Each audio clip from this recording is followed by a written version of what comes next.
Yo, nerds, welcome back to this week's Anime Reformation Crabs podcast. It's me, your boy, Arrow Games. We'll be hosting this part 1 and part 2 the next couple of days, where we'll be covering another Noralities video. Today with me, I have on my left, Commodore Chris. Hey, what's up, guys? And on my right is Vivek. How's it going, everybody? Alrighty, so this video, if you guys can remember, first episode, we covered a Noralities video where she did a commentary or analysis on child-coded characters in anime. And as we explained in the back end of that first episode, she got a lot of heat after releasing that video. So this video was the very next video uploaded to her channel, which half of it is a response to the heat that she got from her previous video, and the second half is to cover, I guess, a topic she's been wanting to cover for a long time. So this video's title is "I'm Worried About Cancel Culture," and the thumbnail reads, problematic media and how to deal with it. So the first half of it, which is kind of what we mainly be covering today, is her response to her previous video, and tomorrow's episode, which we're recording tomorrow, I guess, it covers more about her problematic media section of her own video. So, all right, glad to hear some responses. Let's get right into it, man. I'm ready to go. Oh, I forgot to explain. So in the top left corner, I have this fail counter.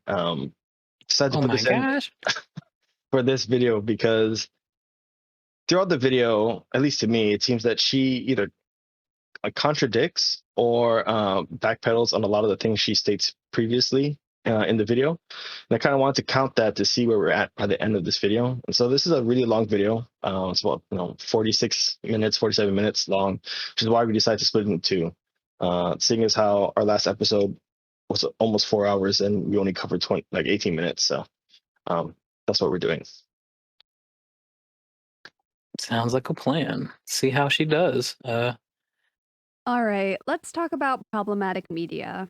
Content warning mentions and discussions of the sexualization of children, child pornography, pedophilia, death threats, rape, sexual assault, sexual harassment, and transphobia. I'm going to be talking about some of these issues at length, and I'm going to try and not show anything graphic, but I may have to include a few shots of anime or manga of children being sexualized in the beginning section, so please be warned of that. So, my last video on child-coded character design ended up being... I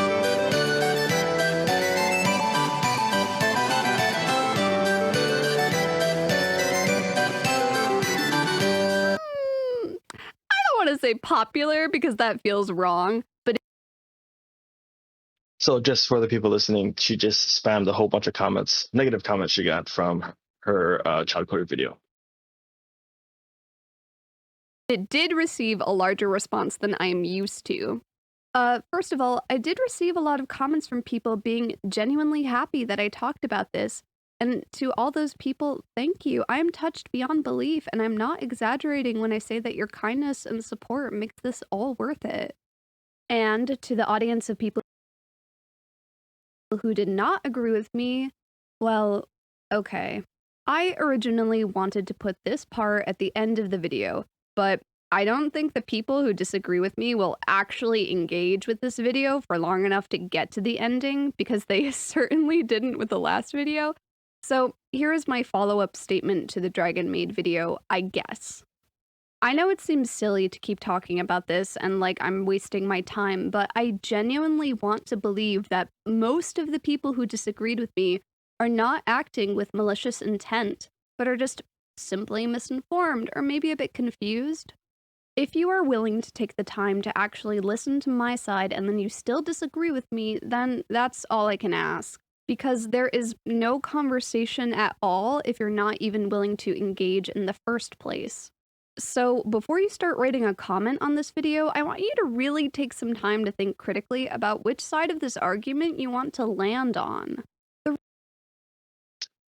I have to say that saying that it's okay to disagree, but then right after saying, basically begging the question in that manner, that's not that doesn't seem to coincide with the previous statement at all. I suppose you can see it that way. I can see where you're coming from with that. Um, I'm just gonna hope and uh, I'm gonna extend in charity that she's just not, and probably from experience as well. She's just not very succinct with her words sometimes, are very precise with them, and she doesn't mean any harm.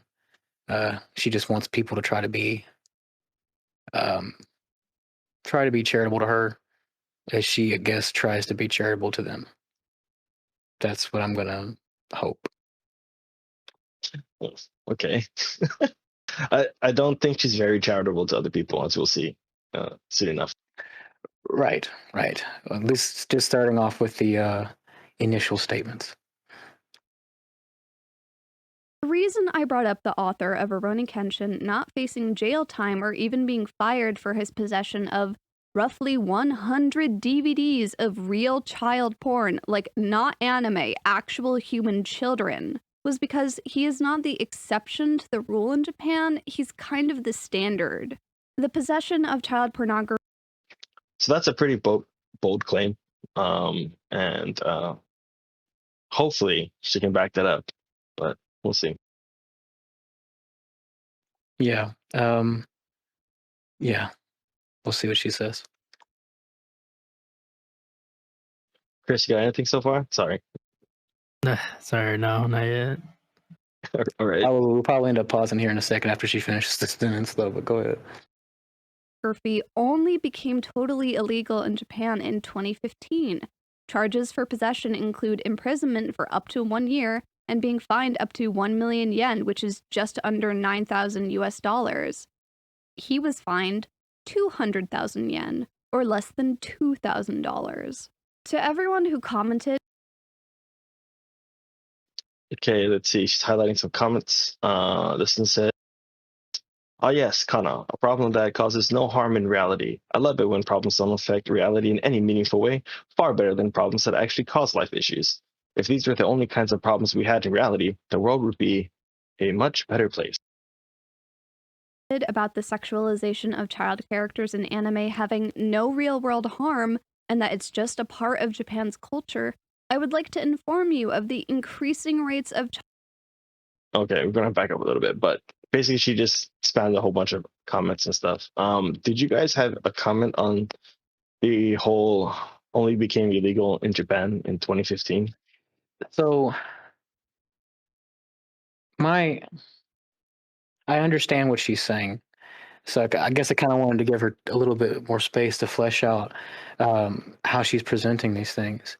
But it does seem a bit uncharitable to say that, just to say the statement, Rurouni Kenshin's author is not the exception to the rule, but he's in fact the standard.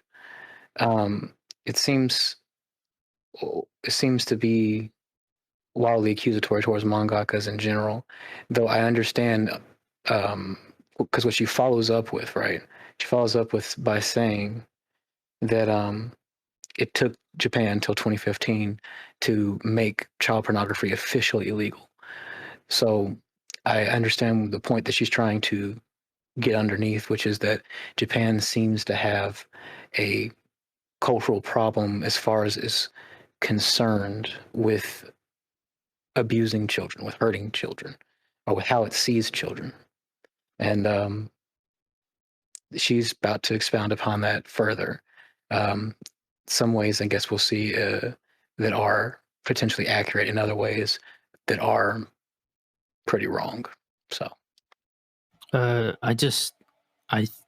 don't think she was commenting on mangakas at large. I think she was commenting on like pedophiles at large, and them. The law is not being very, right, very in terms of the punishment, it's like very light-handed. Right. I think she's commenting on the cultural aspect about how certainly how Japan responds to these things with its litigations or with its laws. That's the charitable reading I can see. But also I understand I can understand how people might take what she said a little bit otherwise. That's all. That's all I'm saying. I don't know. The framing seems to imply a lot more for me. When you bring up stuff like, this manga, right? Who she says that she purposely singled out, or people were asking her, why did she single out this particular mangaka as an example of someone who's like a pedophile, right? And then she follows that up with, well, because he is not the exception, he is the standard, right? And then follows it up with some statement that says, CP was only became illegal in Japan in 2015. It kind of leads us down this implication that one, if that guy isn't an exception to mangaka, then that means that all of these people who draw comics are fucking pedophiles, and that it's I don't weird. think that's what she was saying.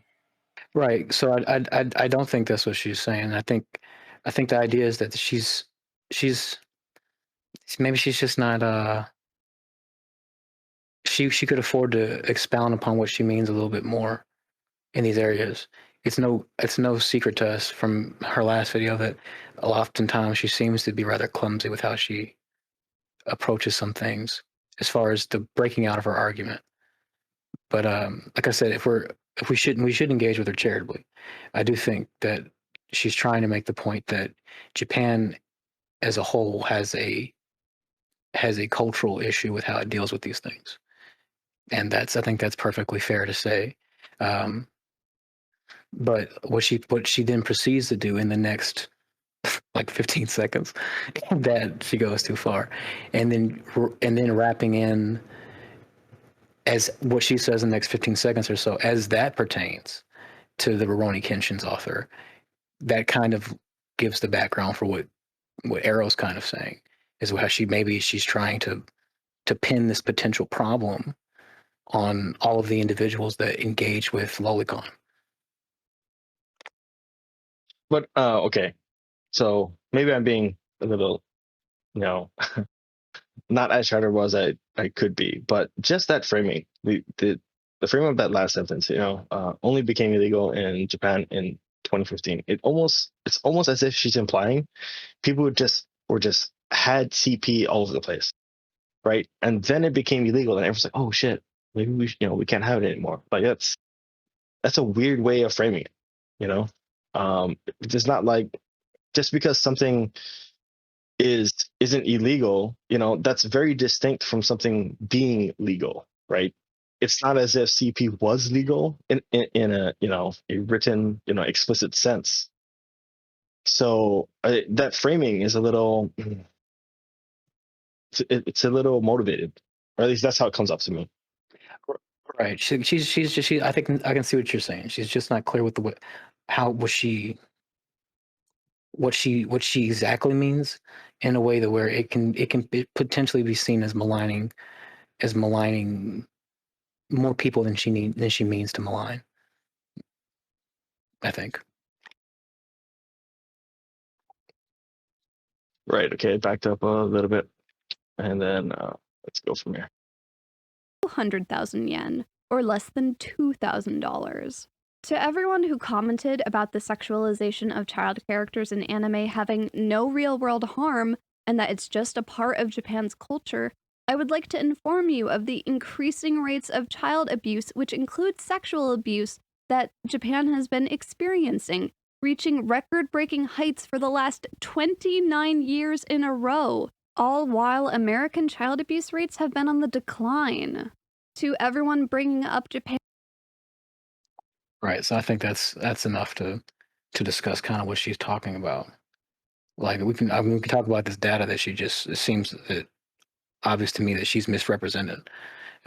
Seems that she's just used this data as a blanket justification that lolicon is in fact contributing to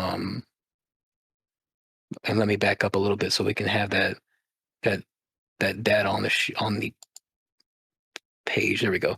And she's used this information from this study to kind of justify the fact that lolicon is, in fact, contributing to child sexual abuse.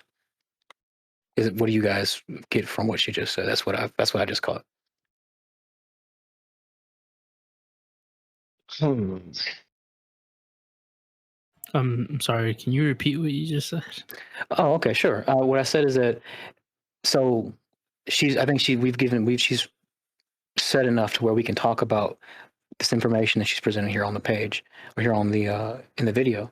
I think that what she just said as far as Rurouni Kenshin's author is concerned, then as that relates to the broader culture, and then saying that, oh, I don't need to remind you that as a result of this kind of artwork, this kind of stuff in Japan, that the Japan's not sexual abuse, but Japan's abuse rates, child abuse rates are increasing, and that includes child sexual abuse. Seems to be a tacit link that lolicon is causing these things to happen. It's a direct correlation. I mean, so okay, like I said before, I did read up on a couple dozen things, right? And like, there's very little studies pertaining to specifically sexual abuse, but abuse in general isn't. They don't have a lot of information because Japan's laws pertaining to child abuse don't really do a good job of protecting them. So a lot of prefecture, I think it was like a lot of states just have like reports to go off mostly. So like there's not that much data to work with in terms of like what are the real issues. But like generally she's making the argument that Japan has only like very recently started to address these things. And I think that's a fair point to make. Maybe she doesn't have like a study that is like proving a direct causal link. And we probably won't for like a very long time. But for the little evidence that we have right now, I think it's like like it's edging on like an inappropriate statement, I would say, to be fair. I don't even think it's edging on an appropriate statement. I think it goes past it. Like, so the issue with, we can get into, let's just go ahead and get into what she has on the page. Well, let me read the highlighted stuff that she has. So this is from one of the articles she cites in her video in her description, and that the header for this segment, where she has a whole bunch of stuff highlighted, is number and characteristics of reported child abuse cases, right? And so she highlights United States. In the United States, the number of reported child abuse cases is decreasing, but the number in Japan continues to increase at a rapid pace. A particular characteristic of child abuse in Japan is the extremely low proportion of sexual abuse cases reported.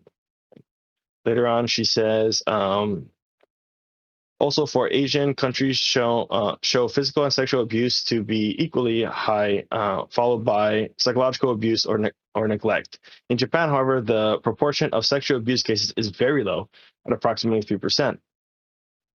She goes on, however, these characteristics do not necessarily indicate the nature of child abuse in Japan so much as the problem of low social awareness of the need to protect children where sexual abuse is discovered. Nonetheless, clinically, there has been an increase in recognition of sexual abuse. The number of sexual abuse cases reported in Japan is therefore expected to rise sharply in the future. So for what I get from that, right? What I get from that is that it's like, okay, so you're essentially saying is that compared to the rest of the world, Japan's sexual abuse cases are lower than you would expect to see. And that some of the reasons for that may be low social awareness, as you just said, Chris. And what they're expecting is that for these numbers to rise because of they think there's going to be an increase in social awareness, as well as they believe that because they've seen an increase in clinically. There's been a clinical recognition of sexual abuse more so. So they think that that's going to chart an increase as well. And so it's like, to me, it's just like, okay, well, I see that, but I don't see how that correlates with lolicon. It's like, how do I know that the issue within Japan isn't primarily like centered within the idea that, first of all, there's just a low social awareness about this topic? Two, how do I know in general that this isn't because of what she just pointed to before? Like what she pointed to before about saying that Japan has this culture where child pornography just became illegal. Like, okay. And also, like, I looked into some of the other issues with child's rights in Japan, and I found another issue that apparently seems to be fairly large, is this issue around child abduction in Japan. How essentially parents that are the custodial guardians of their children can just essentially abduct their children without any kind of say from the other child's biological parent, or without any say of the kid. And apparently it's a common problem, or it's a problem that's been increasing as of a couple of years. It's been growing, where people get divorces and whatever parent gets custody can just take the kid and disappear. No questions asked, and Japan doesn't do anything about it. And so it's just like, well, if Japan has this kind of mindset around kids in general, like, it seems to me that Japan has this culture where kids don't really have a lot of consideration. It's certainly not as much consideration as they have in the West. How do I just not know that the issue is that mindset around kids? And it's saying very flippantly, what it seems to me, that this is around that. Sorry, lolicon is what's contributing to this. Lolicon is what's causing this. I know directly, as she's passing this information off, just seems to be egregious and dishonest. I don't know if I really don't know if she's saying that it's causing this. I think she's probably just saying it has something to do with it. It's probably related to this issue around Japan and kids, and these rising rates of like child abuse and how they handle this. Perhaps that's fair. Maybe she's just saying that they're related, but the way that she moves into this piece of information is like, people are saying, well, this isn't really causing any problems, and she's like, oh, well, do I need to remind you that the kind of stuff that you're saying doesn't cause any problems is actually causing this problem? That's why I say it seems like that's the way she's presenting it. That's like, again, it could be an issue of her lazy phrasing, or the issue of her. Yeah, maybe. But I just think it's really a response to the people who are saying that this has no effect whatsoever on reality. Okay, it's fine. It's fine to say. It's fine to push back against that. It's not fine to implicate lolicon as causal to this. Right. But okay, so my disagreement with the way she's framing this right now is even more basic than that, right? This is just a very poor example of relaying data that she's getting, right? So the text that she's highlighted specifically states that Japan, of the recorded cases we have, is very low in sexual abuse, right? And that because awareness of what constitutes as abuse in general is on the rise, they have seen rises in, claims of abuse, right? So that tracks. And at the end of the highlighted segment, it says that they expect sexual abuse cases reported to increase. So what this is pointing to is reported cases, right? This doesn't actually point to actual how many times people are abused. And that's kind of what I wanted to, if Stanton, you can bring up the like survivorship bias kind of thing. Like, this is a statistical kind of fallacy in which because reporting of something shows up more, it seems like, oh, there's been an increase in something, which that couldn't be, that might not be the case at all. So like survivorship bias this is straight from Wiki. Survivorship bias is the logical error of concentrating on the people or things that made it past some selection process and overlooking those that did not, typically because of the lack of visibility. This can lead to false conclusions on several different ways. It is a form of selection bias. So here, the selection process we're talking about is the reporting of these cases, right? And just because you're getting more reports or people now understand things are should have been reported, right? Maybe there's been abuse happening for years that this kid has been enduring, but now that there's this more people are more socially aware of what is what is called abuse, they're like, oh yeah, this is abuse, I'm being abused, so they report it. It doesn't mean that overall in the country abuse is rising. It just means reports of abuse are rising, right? Right. No, that makes sense to me, and I think that's kind of reflected in some of the more recent polls and graphs that you see on this kind of stuff. It seems like the number of sexual abuse is staying fairly consistent. Some years it drops, and some years it goes up a little, but it seems to be staying within a particular percentage margin. Seems to be staying rather consistent. And I could be, while in general the overall cases are abuse cases, which also includes sexual abuse, are increasing. Just seems to me what's being increased in Japan is a social awareness around these kinds of things, as well as people's willingness to try to report on these things as well. And then it's also the police's willingness to actually look into these matters and try to get to the bottom of them as well, which I guess it counts for social awareness. Sorry. Yeah, so I'm gonna add a fail to that, because I think that's sloppy reporting, right? There's certain facts that she's pulling from this article that she is misrepresenting, completely. Yeah, I can say that.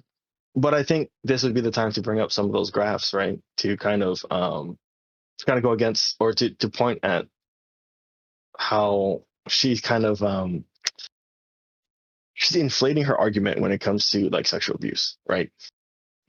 Stanton, if you could pull up the child abuse in Japan by type graph. Yeah, so we just pulled up a graph, and it's from I think 2008 to 2018, and it's a bar graph that tracks the reports to child welfare centers per year, each of those years, 2008 to 2018. And the bar is made up of different types of abuse reported. So there's physical abuse, neglect, sexual abuse, and psychological abuse. And the bars trend upward as time progresses. But what is very noticeable is that psychological abuse reports have skyrocketed, or like that has shown the most growth out of all the types of abuse reported. Neglect and physical abuse have stayed relatively same. They've moved up and down here and there. They've increased a little bit as time progressed, but the sexual abuse contribution to these bars has almost stayed exactly the same, right, over these years. And that one could be pointing back to, like what Chris was saying, is that people just didn't know or didn't want to or didn't understand what was sexual abuse, and they weren't reporting it as much. But that contradicts exactly what Noralities is saying here, where she said that sexual abuse is on the rise. According to this graph, and this graph I pulled directly from an article that she cited herself, and it does not show what she says. Right. Yeah, Viv, if you can go over the other two, or at least one of them, those are pretty good too. Yeah. So, Stan, if you can pull up the first graph that I've got there for you, that's the child abuse cases by type. So, if you look at that one. This is this isn't like Arrow's graph. Arrow's graph is essentially a number of reported cases of abuse in the country. This is like after the process has kind of been gone through. They've gotten to the bottom of what cases are real, what cases aren't. And so this is kind of what the says there's the National Police Agency. These are the records that it has from essentially at the end of the year, and this is from this is from like 2003 all the way to 2020, and you can kind of see that at the end of the day, while sexual abuse in general is rising, I suppose you may say, because the number of cases in general are rising. It kind of keeps a constant, what's the word? A constant percentage. What I was able to see, the numbers I was able to find is that from in 2020, let me see.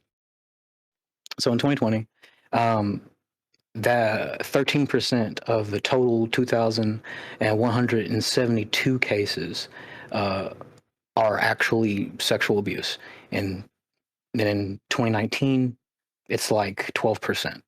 It's like it seems to be keeping a fairly constant rate there.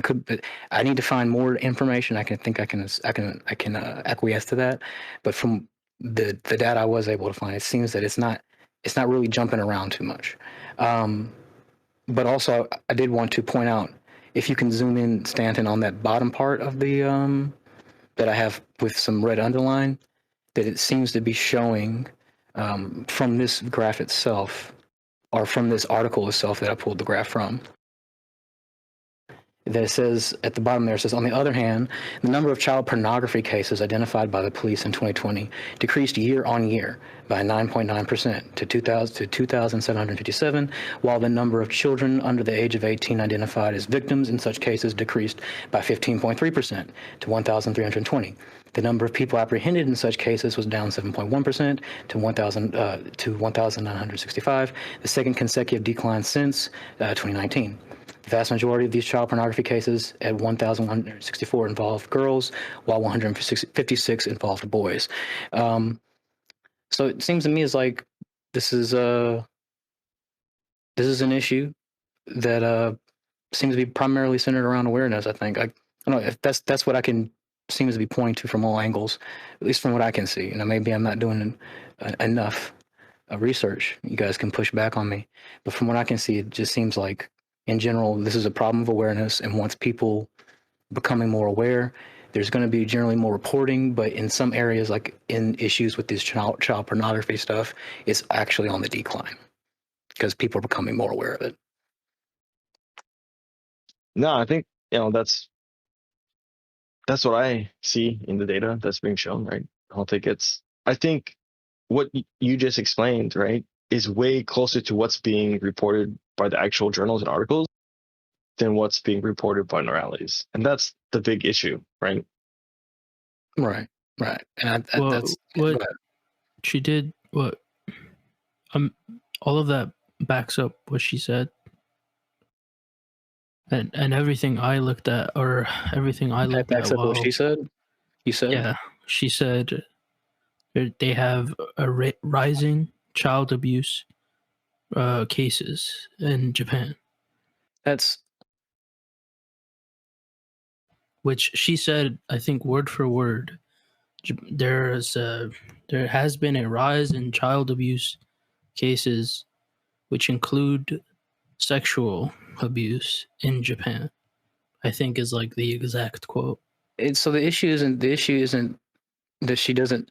So the technicality of the argument, in the way that saying that there's an increase in child abuse cases, I don't think either me or Arrow disagree with Chris. I think the issue is the framing of that as it relates back to Lolicon. First of all, saying that Lolicon is directly contributing these things, and not in general that it's just an increase of, I guess, like what I said before, that it's not like just the general cultural atmosphere around these things, or it's in general just this increase of awareness about these issues. That's the problem. Is like, well, the number of cases could. What did you say, Arrow, about survivorship bias? I forgot. Say it again. Basically, when something gets reported more, it could look like things that are being reported are being because there's an increase in them, right? When really, it could just be that we are more aware of it happening. Like, for instance, there's this story that goes around about the Brody helmet that happened, from World War One, and I can't, I couldn't find if that quote talking about the helmets was actually true or anything like that. But it's a good thought experiment, right? So basically, back in World War One, when everyone's doing trench warfare, whatever, everyone's getting killed. The Brits created the Brody helmet and gave it to all their men, and then all of a sudden they started to get way more like reports of head injuries of these guys, and a lot of the infirmaries were getting packed with guys with head injuries, and they're like, "What the hell? Obviously these helmets aren't working because we have like now our med bays are being flooded with guys with head injuries." And a statistician turned around and told them, "No, actually they're working as intended." Because all the guys that you have in the infirmary brace are still alive. All the other ones prior to these helmets were dead. They're completely dead. They got hit in the head, so they're not alive anymore. That's why they aren't reported as head injuries. They're just reported as dead, right? And so initially looking at the rise in the reporting of head injuries after the implementation of everyone wearing a helmet made it seem like, oh, like this is a bad thing. It's not working. But actually it's working as intended. And it's a little different here. And what my point is that these amounts of abuse, if there hasn't been a strong awareness of it prior, then we can't really track if it's growing or not, right?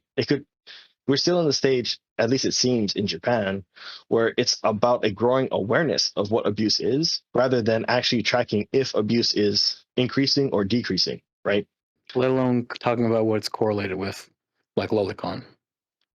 Right, but the framing of how she said it, and I do believe that's the correct quote, Chris, is that child abuse reports or child abuse is increasing in Japan, which includes sexual abuse.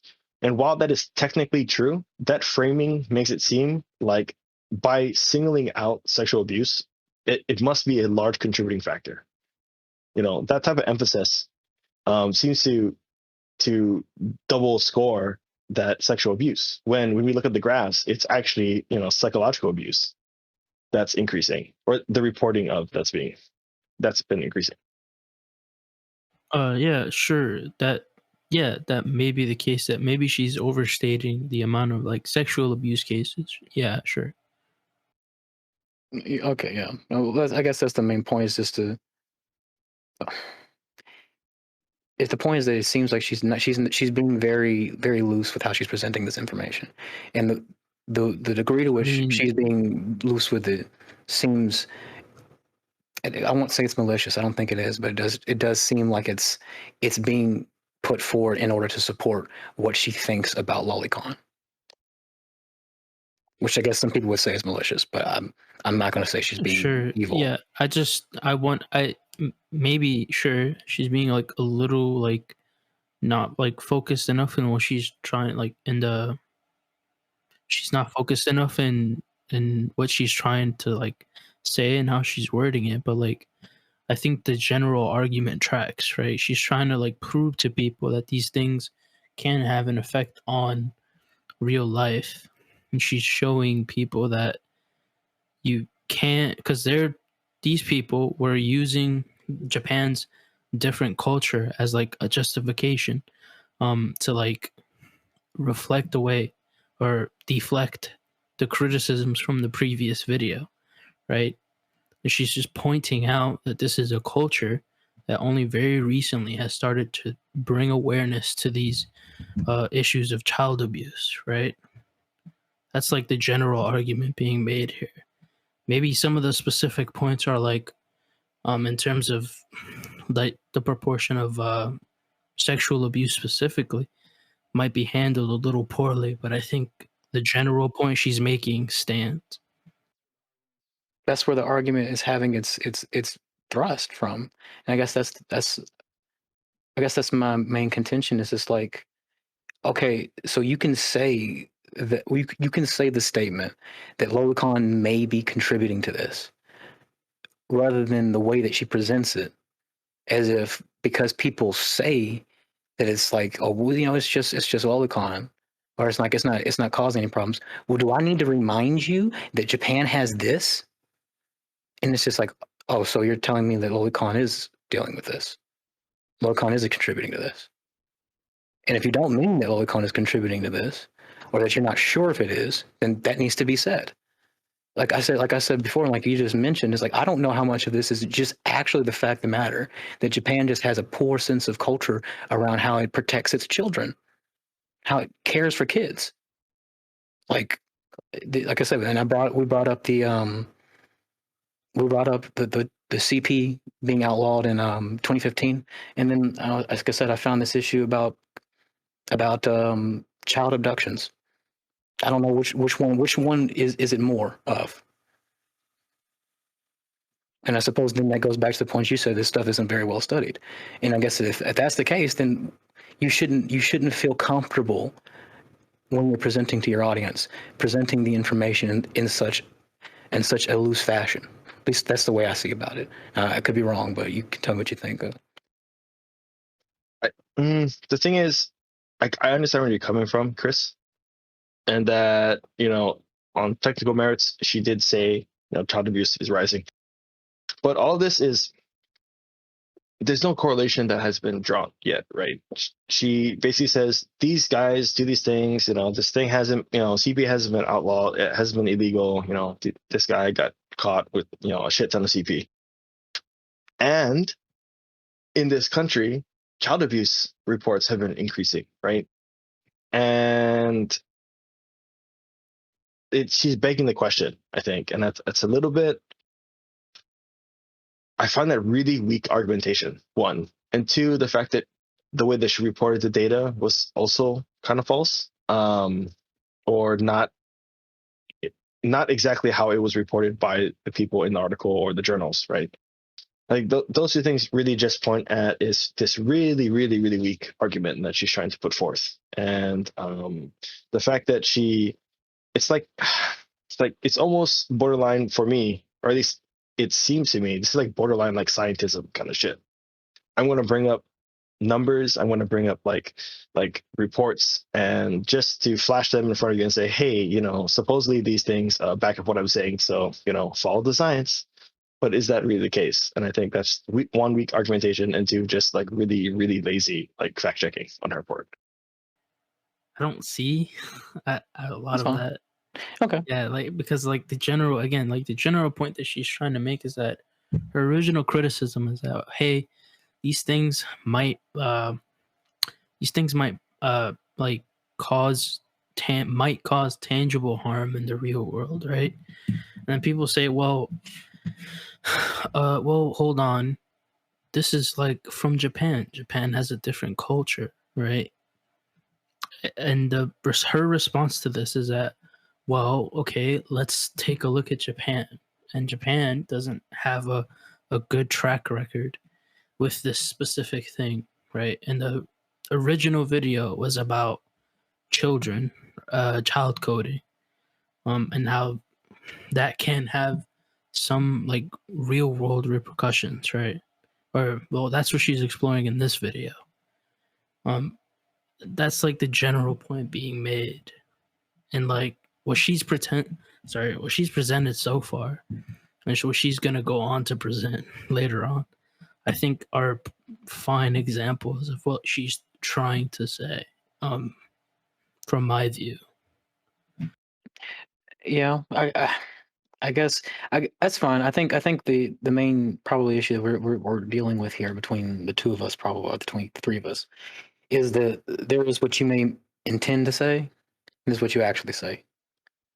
And it's like I think I can extend to the charity enough to see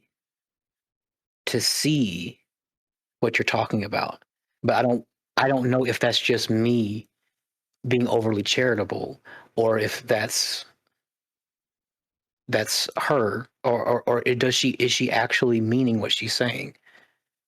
And I guess that's the discrepancy. I know in conversations and arguments we always want to lean on the side of charity, and that's perfectly fine. I think we should do so, but we should also address what it is that she says and how she presents her arguments, because the way as she's presenting them, they are it seems to me they're falling kind of short so far.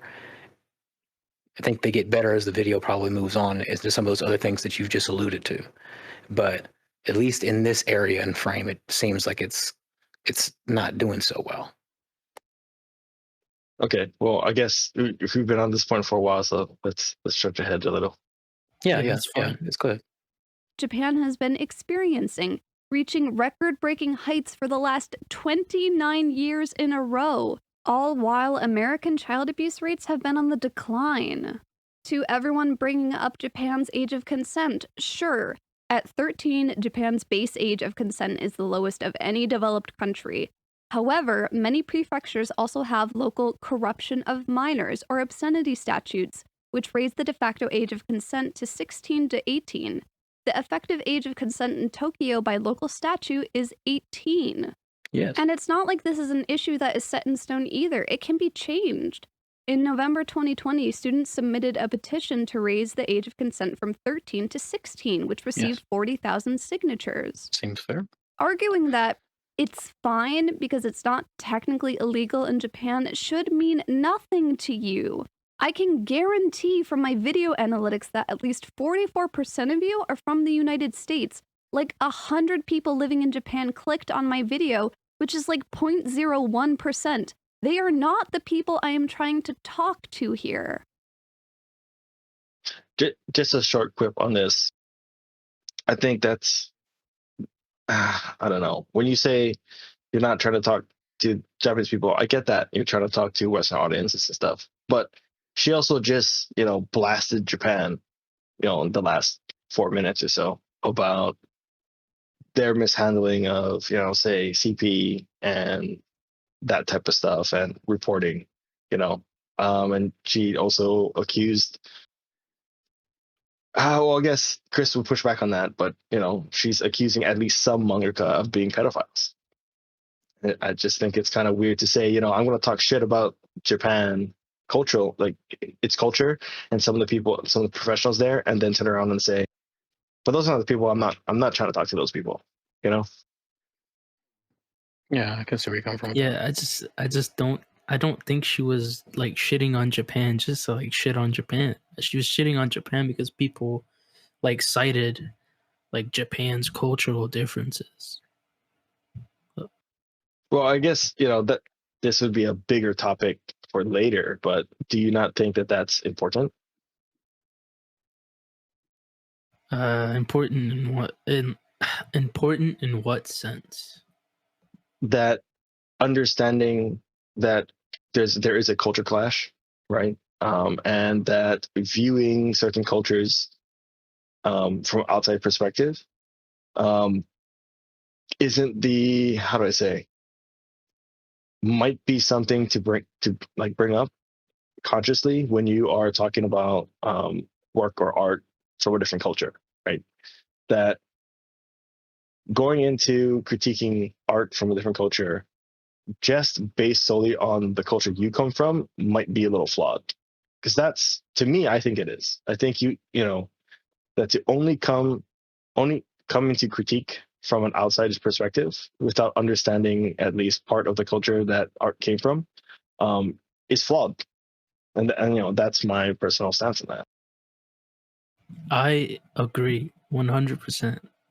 Okay, like an example is like that I can give from like personal experience is that I think my second semester of college, I had to take a class that was like primarily dealing with a lot of geopolitical issues, and what we had to learn is that in order for you to have like a proper understanding of a country and to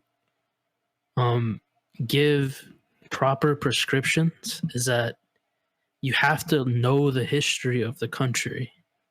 You have to understand the culture. You have to even look into the geography of the country, right? You have to look at like a lot of things and how it affects the people there. And you have to challenge a lot of things that that people would probably assume are like obvious. In order to give proper prescriptions for the country and how it can move along a little better. So Like, yeah, I generally agree with that, right?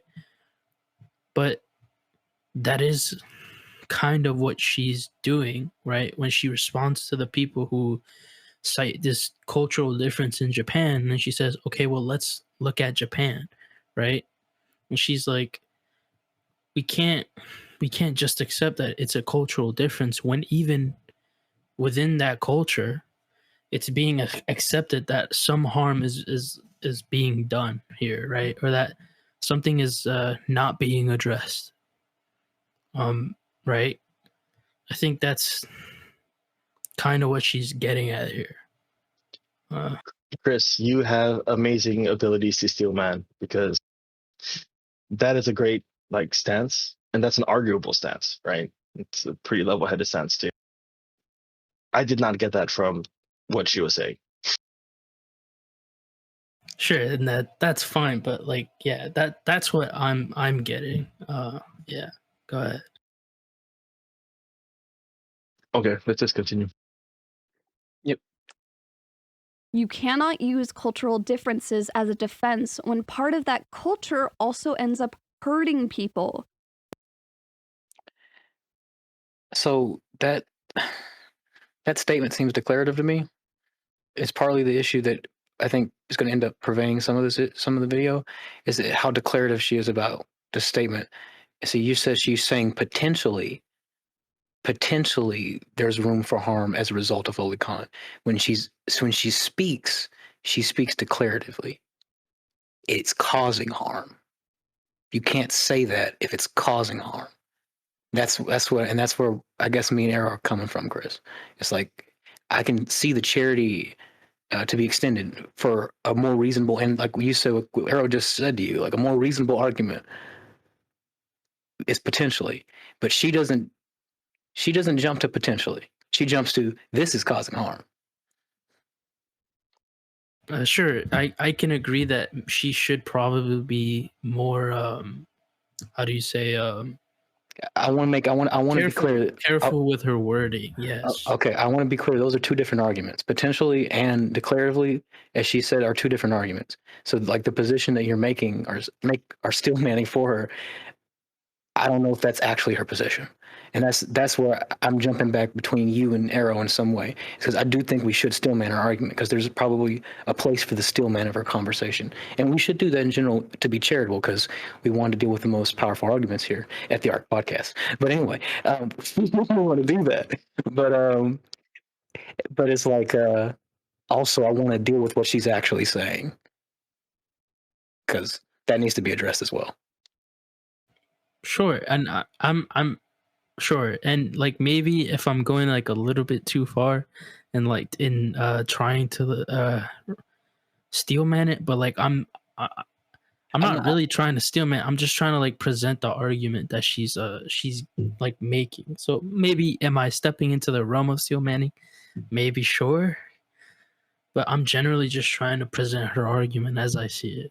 No, okay, that's perfectly fine. You can only do that, Chris, and that's fine. I just that's all I just wanted to point to. Is like it seems, looking at the language she's using, she's moving a tad step farther than you are.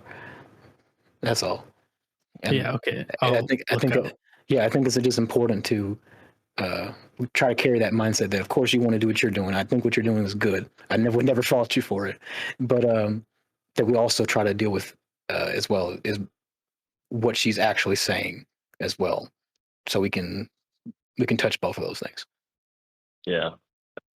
Like, I don't really want to get into it here because this is a complete derailment, but I don't even think that statement she just said, you cannot use cultural differences as defense when part of that culture ends up hurting people. Like,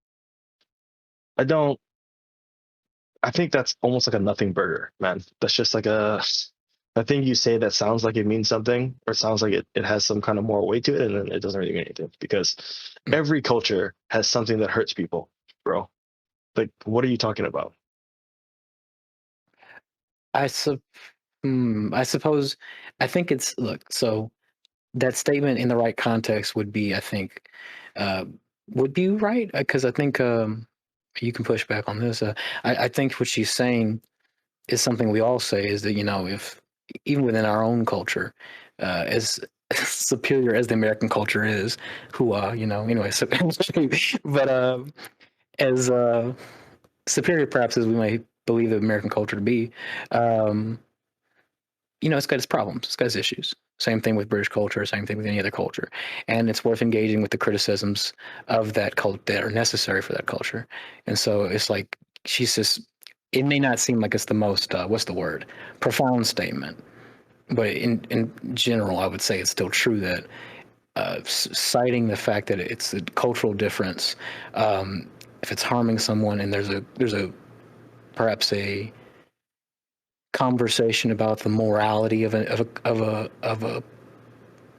cultural edict or a cultural behavior that needs to be had, is I think it's fair to say, every culture needs to have those conversations within itself, and can probably receive some criticism from outside culture that it may be able to engage with.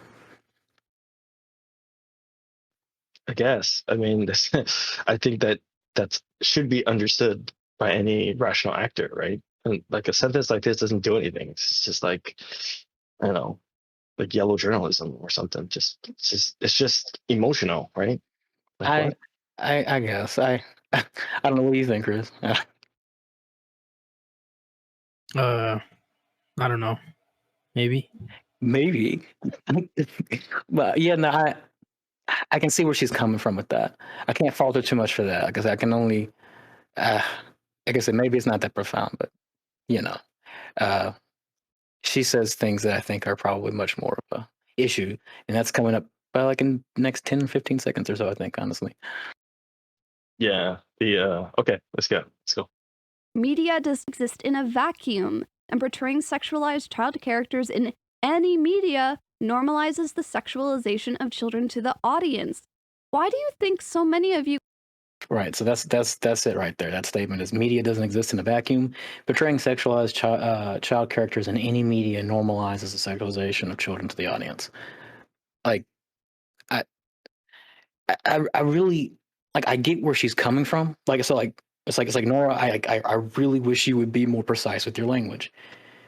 When you say this, you put up an image of Eromanga Sense on the screen, which if our audience doesn't know, is probably some of the most degenerate piece of media you can find out there. It's essentially just a young girl who writes manga, and her older brother pervs on her, and they have her as well as a bunch of other young girls get into perverted situations. It's probably the premier trash of anime. It's what you go to talk about. This is trash. But regardless, right? So I get the point. She's like, what she's alluding to is like, it's like your intent by putting Eromanga Sensei on the screen is clear, but your argument that you make is still bad. Like, you're going to go and jump to the extreme that any media like when you have sexualized child characters in any media, that normalizes the sexualization of children to the audience. It's like, I really wish you would be more precise, because like, if I'm thinking about situations like does the child rape of like Guts and Berserk, does that like normalize sexualization of children? Well, I mean, that's what I think of, like when you say something like that.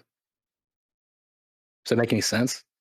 I mean, is Guts being raped Kentaro sexualizing child Guts? Oh, Guts. I forget. Does Guts get? I think Guts actually does get raped. If he doesn't get raped, Yes, he does. He does. Right. So yeah, Guts gets raped. He's sexualized by an older male figure in his life. Yeah. So I guess what Chris is pointing back on is the term sexualized, right? Like, Right. is Guts sexualized in that circumstance? And I would say no, but I don't remember what her definition of sexualized is. Well, that's the thing. Like, the contention is going to come in with that word. Like, what do you mean by sexualization? Like, because like, I could argue this, like, when you rape someone, like when rape is a part of a process, like, it's inherently going to sexualize something. It doesn't sexualize it in a good way. but it sexualizes it. Like that's why I said I understand her intent by putting Eromanga Sensei on the screen. Her intent's clear. Like she's talking about these pervy little shows, pervy little con shows. I get that, but it's like you really ought to be a little bit more clear what you mean, what you're saying, like, and not say such bombastically declarative statements. At least that's what I'm. Am I going too far? Am I reaching too much? What do you guys think? I think it's all right to point that, right? I mean, even in my notes, I have like I wrote down that entire sentence that she said, because it's like, either citation needed or you gotta, I think that's a kind of a really broad claim, and I'm not going to say that she's done a lot of this, like her errors in her argumentation or rhetoric, whatever, is on purpose most of the time. I think it's just lack of skill or lack of awareness, right? And these kinds of assertions really point to that for me. I think, she thinks that she's explaining something in one way, but it literally could be taken just like how, you said, Viv. Even though I agree with the assertion that media does not exist in a vacuum, she immediately goes to this like super kind of vague, like supporting sentence, right? Right. I think it's probably something important to acknowledge. To Chris's point, to Stillman her point, like I think it's fair to say like something like that stuff, like what she's pointing to, like Eromanga Sensei or Kobayashi's Dragon Maid, it could potentially cause the kind of harm that she's talking about. It could potentially cause a kind of harm, but like the phrase that she makes, like what you just said, that media doesn't exist in a vacuum, it kind of is like, it kind of like feels like to me it pushes back directly on what she just said about sexualization. It's like media doesn't exist in a vacuum. It's not devoid of culture, community, personal values, like any of those things.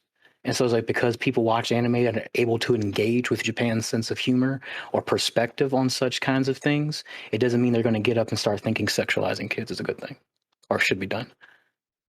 Right. Or should be normalized. I think that comes in a little bit later in her arguments where she wants to assert the claim that media does not exist in a vacuum. She, for whatever reason, doesn't extend that in the opposite direction in which she means, right?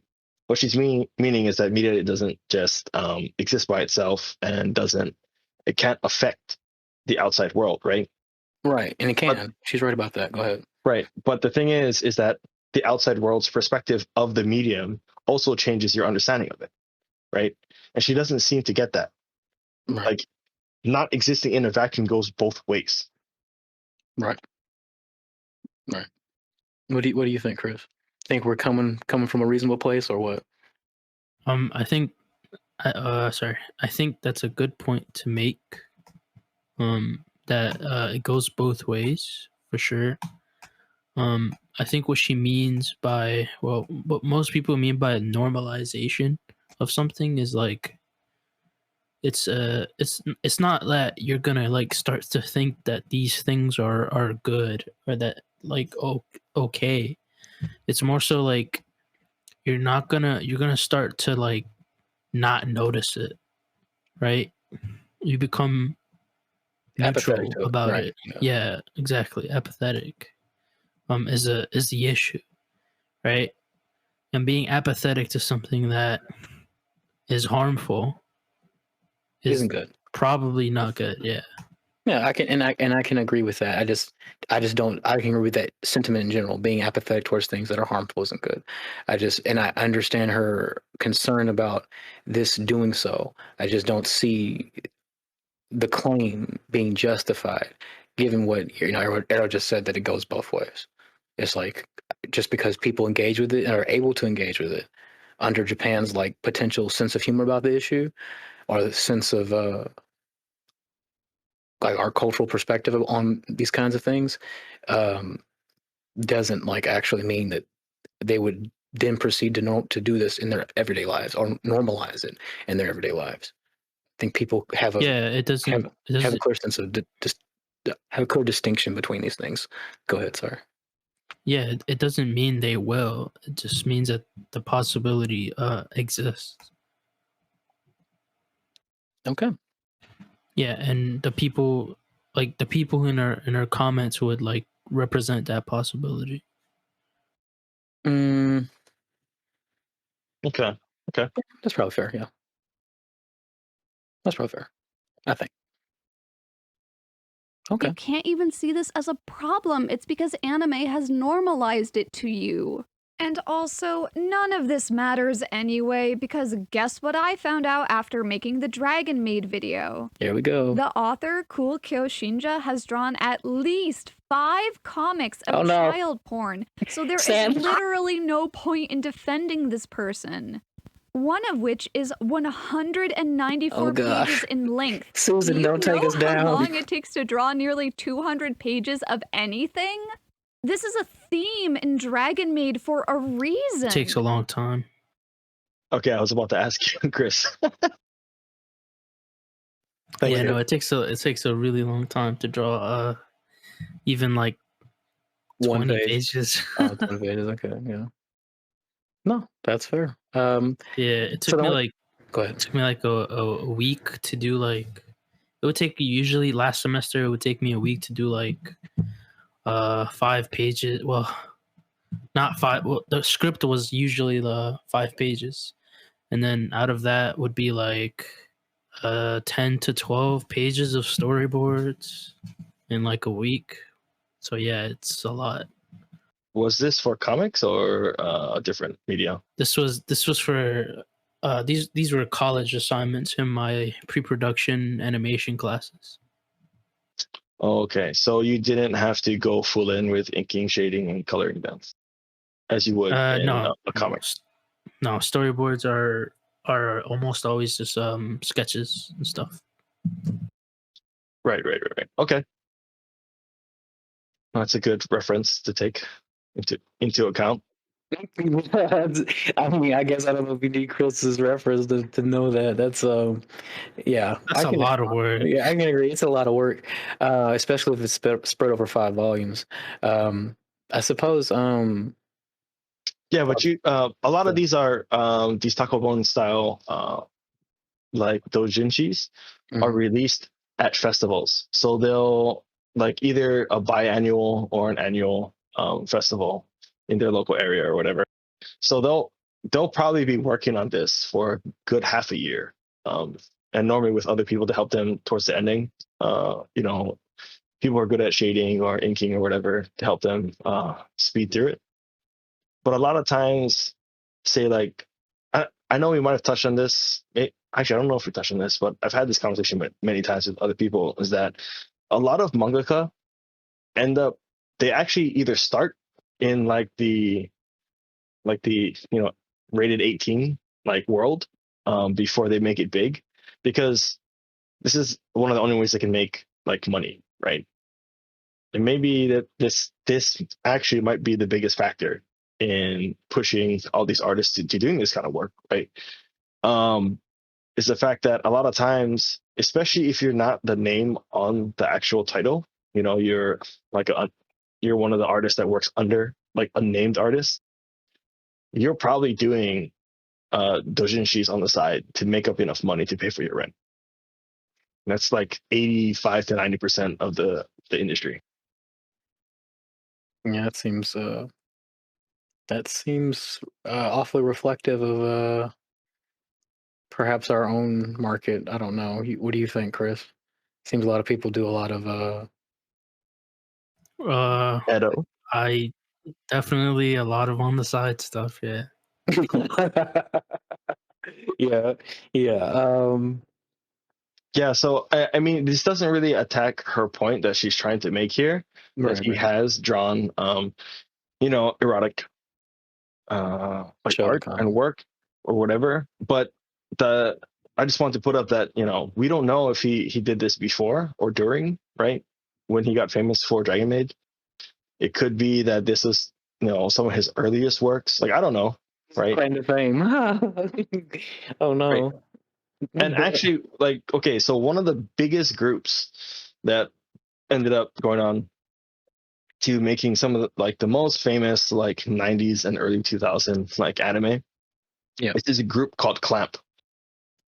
And Clamp started out, I don't know if you guys know, I think they did Code Geass, they did X. They have that very iconic long-necked dudes with the super anime eyes and the pointy noses. Let's see if I can drop a picture or whatever. Which ones did you say they did? The animes that you said they did? Let me double check before I start. Okay. Yeah, so I'm gonna drop some art for Stanton to put up. And shout out to our technical producer Stanton. He's always lovely, always on time, always doing hard work out here. So if you guys in the comment section, as usual, could give some love to Stanton, let him know he's appreciated, because we appreciate him. Yeah, so I dropped you some stuff, Stanton. But basically, Clamp, they went on to do some really big shows, or what ended up becoming big shows. So they did X 1999. They did what's it called, Wish. They did Cardcaptor Sakura. They did Chobits, XXX Holic. That's their style, and they got really big. But they started out as doujinshi artists. They did a shit ton of erotic stuff, and that's actually how they got famous. Okay. So yeah, this style. That's an interesting context, I guess, for all this, is just to understand that there's a general market for this.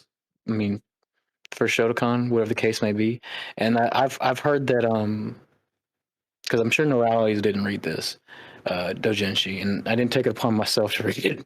But I've seen some people respond to her video, and in the comment section, it seems I've come across the idea, or the point is that this in the doujinshi, people who have actually read it, is that the characters involved are meant to be all legal age. Now, there's still the coding argument, obviously, but everyone involved is meant to be of legal age. And so it's from what I understand, it could just simply be that this is a niche that he knows that he can appeal to within Japan, and that he can try to make some money just to get some scraps on the table. I don't know. That's an interesting point you brought up, Arrow, I think. Yeah, it doesn't really, it's not a direct. It's just a contextual thing, right? Right. It's just contextual. It just provides a bit of a better view of the landscape of people who are the decisions people are making. It may not be because, as Noralities eventually goes on to, I think, essentially characterize. I don't want she characterizes the mangaka. I'll say she characterizes the work as pedophilic, which may be fair, but I don't know if she's necessarily reaching that over to the mangaka, but the mangaka might just be trying to honestly work within the niche of the culture that he knows will be profitable.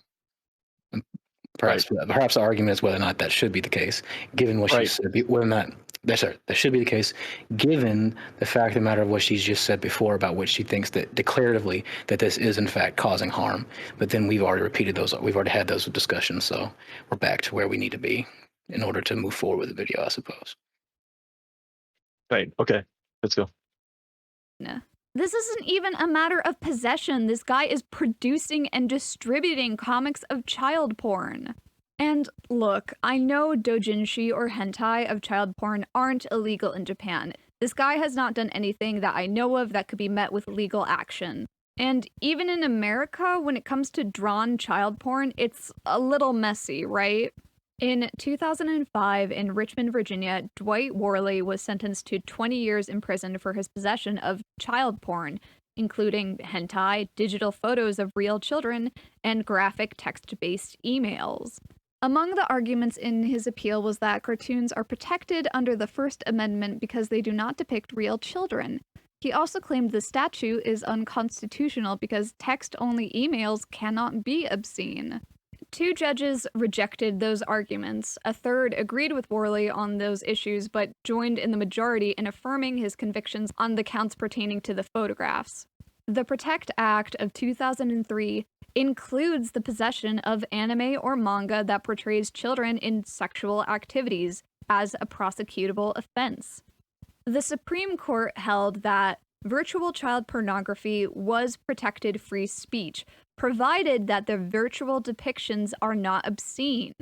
Obscenity, including obscene depictions of children, either virtual or real, is unprotected speech. Kobayashi's Dragon Maid has a story. It depicts and frames children in sexual situations, but it is not porn. It would not be classified as obscene.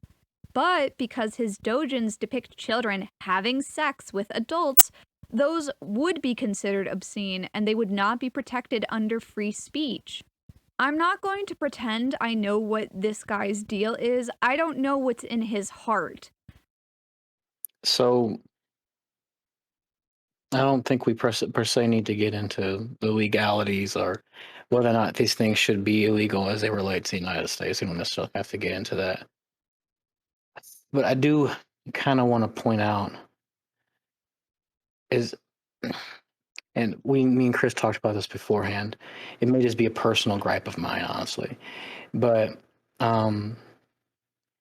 the fact of the matter that Noralities talks about this discussion, and I know who she's making this discussion in reference to. She's making this in reference to people who said, this isn't causing any problems, and she's trying to talk to her American audience. I get that. It just seems to me that she's criticizing an element of Japan's culture, criticizing an element of how we engage with this medium, all the while morally condemning the medium itself, the media of lolicon itself. It seems like to me she's tacitly making a prescription for how these things ought to be handled by her criticism of them. She's saying that there's something we should do as a result of in a society, of when we deal with it, when we engage with lolicon in particular, or things that may be analogous to lolicon. I guess to cut all obscurity out of the circumstance, I'm speaking directly to taking some form of legal action against it. But she doesn't actually go far enough to say that. She just describes the circumstance and the situation as it is laid and presented to us as Americans looking at, a Japanese medium. And I guess that's partly my frustration when dealing with this, is because it seems like she's making moral judgments, criticizing, saying what, this stuff isn't okay, all the while never actually going ahead and what seems to me to be saying, say the quiet part out loud. I don't know. What do you guys think? Am I thinking too much about it? I mean, Go ahead. Yeah, I don't. This is what we talked about before, right? It is. I just think it's an interesting point. We bring it up to the audience, let them know about it, and you can disagree or fight back or push back on it, right? As I say, it's something we talked about before, but I do think it's worth mentioning. Yeah, I think it's worth mentioning. It's just that this is a 4-hour podcast on its own, this topic alone. So, right, and so we don't need to go, and we don't have to go too deep into the actual prescriptive arguments, but it just seems like to me it's frustrating dealing with what she's doing, because it seems like all the while she wants to point out what we should do, but never actually says what we should do, but just more condemns and criticizes. I remember now. Right. So I don't. What I said before was that I don't think that discussing what she thinks are like the her personal prescriptions for these issues was like discussing those wasn't like the point of like the argument so far. I think that the point of the argument so far has been to point out to people who deflect with, oh, this isn't real, this is only pencil marks on a page, this is only cartoons, and oh, Japan has a different culture. it's like trying to point out to those people that like those are really like lazy ways to engage with the argument, and it's not really like acknowledging the realities of these issues, and that I don't. And generally throughout the video, at least the I only watched the first part. I haven't watched anything past the death of the author. But generally she sticks to like she's not talking about her personal like prescriptions. She's like she's trying to bring up like historical, cultural, and like legal examples to kind of like prove to people that like this stuff is actually discussed in the real world and does affect the real world, and we should be aware of that. Okay, I think that's a fair pushback. I just can't help but. I guess for me, it's just like, what's the point? What's the point of us criticizing her video if there's not a prescription in that for her, you know? And so it's just like it's the same thing leading back to her. It's like can't help but think that she's pointing to a prescription. She's just not saying it, and perhaps she doesn't care to say it, like you said. I think she actually does in about a couple minutes mirror what Chris just said, but she does it in a very sloppy way. So I'm inclined to believe that, Chris, you are correct. That's kind of the intent, even though she did dip into what is an entire series of videos possibly for her to do. But it wasn't necessarily about like doujins in general. It was more to point out, like Chris said, you're not engaging in this argument in any real respect. You're deflecting. Right. Which I would agree with, right? If you just give like that offhanded, well, it's a different culture kind of bullshit, then come on, bro. Right. I can agree with that. But anyway, just wanted to bring that up so the audience can have that perspective. Anyway. But the mere sexual attraction to children is enough to be classified as a pedophile.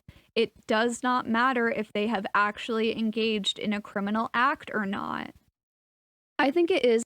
So I mean, you guys can tell me what you think, but is the implication there is that Kobayashi's Dragon Maid artist, mangaka, is a pedophile? At least, I think the implication is at least pedophile adjacent. What do you think, Chris? I don't know. I feel like that's the she's saying that because he drew that doujinshi, that's what he finds attractive, I suppose, right? I think the possibility exists. That's what Noralities is saying, or that the guy is actually pedophilic? That's what I think. I think the possibility exists. Okay. All right. Fair enough. I'm just trying to track what she's saying here.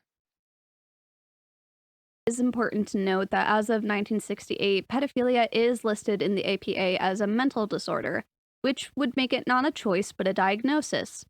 However, I'm not sure how much faith to put in that, considering how enormously under-researched this issue is, and considering that homosexuality was also listed as a mental disorder until 1973, and that being transgender was only removed from the APA in 2012 under the term gender identity disorder.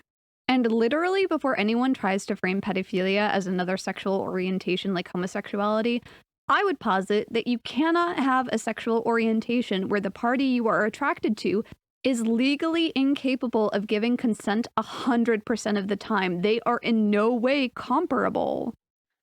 So I would say to that, I don't know if that stops you from having the sexual orientation, but that doesn't make your sexual orientation justified.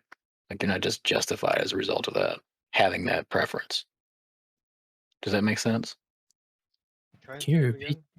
Yeah, can you repeat that? Oh, yeah, sure. I was saying, like, I'm not sure if the what you would call the acquiescence or consent of the other party that you're necessarily, quote unquote, attracted to is relevant to you being attracted to them or having that what you might call sexual preference. It's just it doesn't isn't like it, it. It just means that your sexual preference isn't inherently justified. You know, I don't know if it changes the fact that it is still a sexual preference or sexual orientation is a word she used. Sorry, that's more precise. Does that make sense? As I was asking. Maybe, yeah. It kind of makes sense. Are you saying that? Yeah, like it doesn't change the sexual preference, but like, yeah. Uh, was it? Didn't she say that you can't be So in she's a relationship, right? she's so she says you can't have a sexual orientation in which the party that's being quote unquote attracted to can't consent to the relationship or can't consent to sexual behaviors. So essentially, that would Oh kind of yeah, that would you, automatically you can't. outlaw. Yeah, you can't act on that. But it doesn't change the fact that it's a preference. Yeah, or an orientation. I guess I'm saying I used to have the orientation. She says so. She's trying to deflect the criticism that it's a sexual. All sexual orientations are legitimate, or if it's someone's sexual orientation, you can't speak against it because people have their preferences, I guess. But what I'm saying is that so what she's doing, she's trying to disqualify the definition of sexual orientation by putting consent in it. And I'm saying I don't know if consent has to do with whether or not it's a sexual orientation, but I do agree that just because you have that sexual orientation, it's not inherently justified. Like that's a different conversation, bro. Yeah. I mean, we can understand the intent, right? Yeah, I get it. She's trying to Yeah. isolate out like pedophilia, right? Yeah, I she's trying to. understand that. Yeah, I get that. She's trying to do good, but I just think there's a better way to go about it. You just go ahead and say it's in sexual orientation. It just isn't inherently justified. You don't pander to the people that tell you all sexual orientations are justified, or you can't speak against someone's sexual orientation because it's their preference. Right. I do have a couple points under this too. Just like it, she's seemingly conflating like awareness consent with legality, right? And the full quote is, I would posit that you cannot have a sexual orientation where the party you are attracted to is legally incapable of consenting 100% of the time. And so there's a couple things there. One, for some reason, legal is in there, legal consent is in there, right?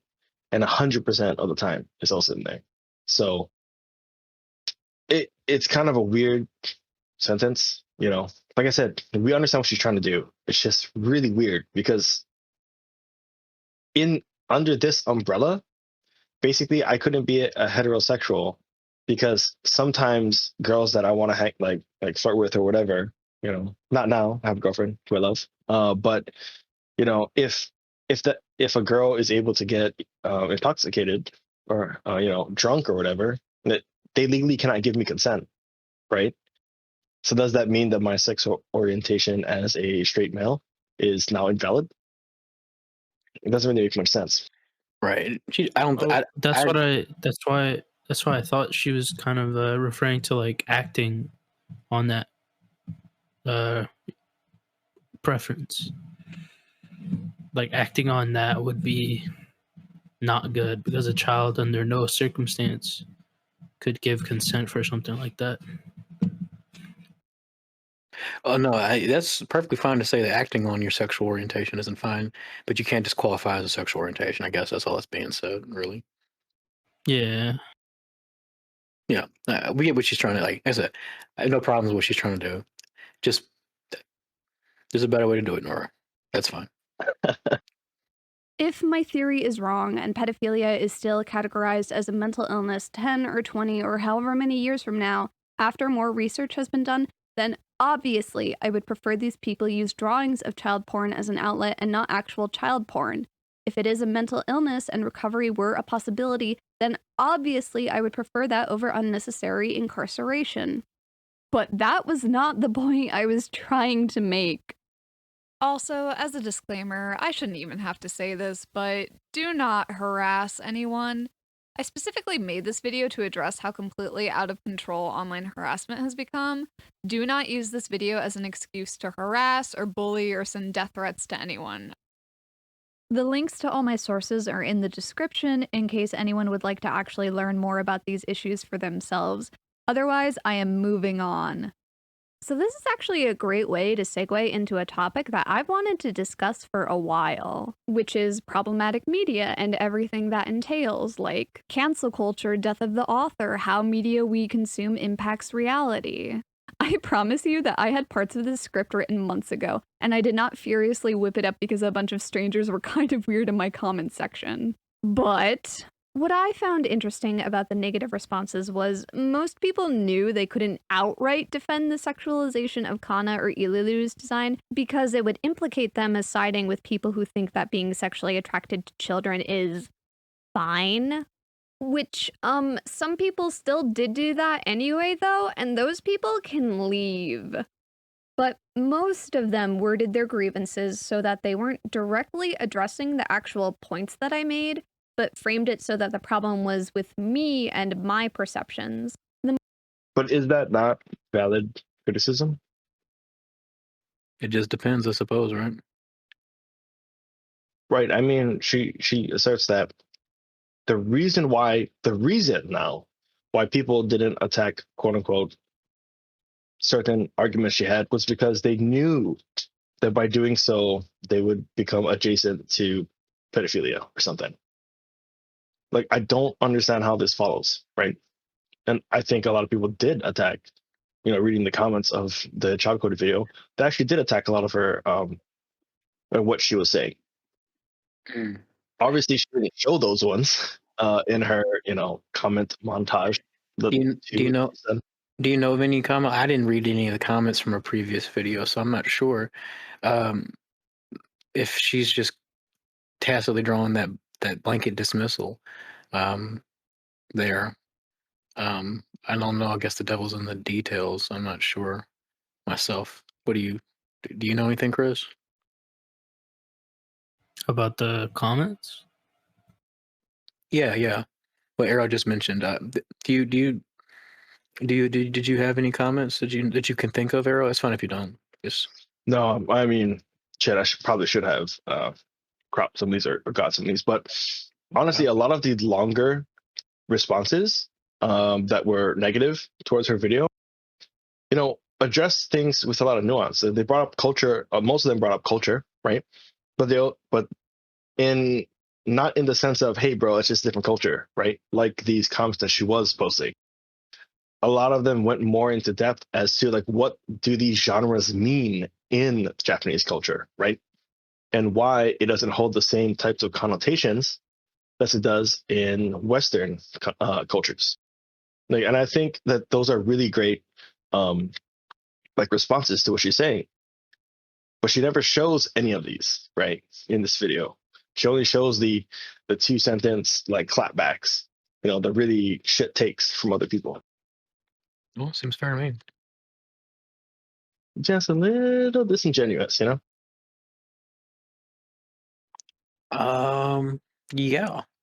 If what you're saying is the case, yeah, for sure.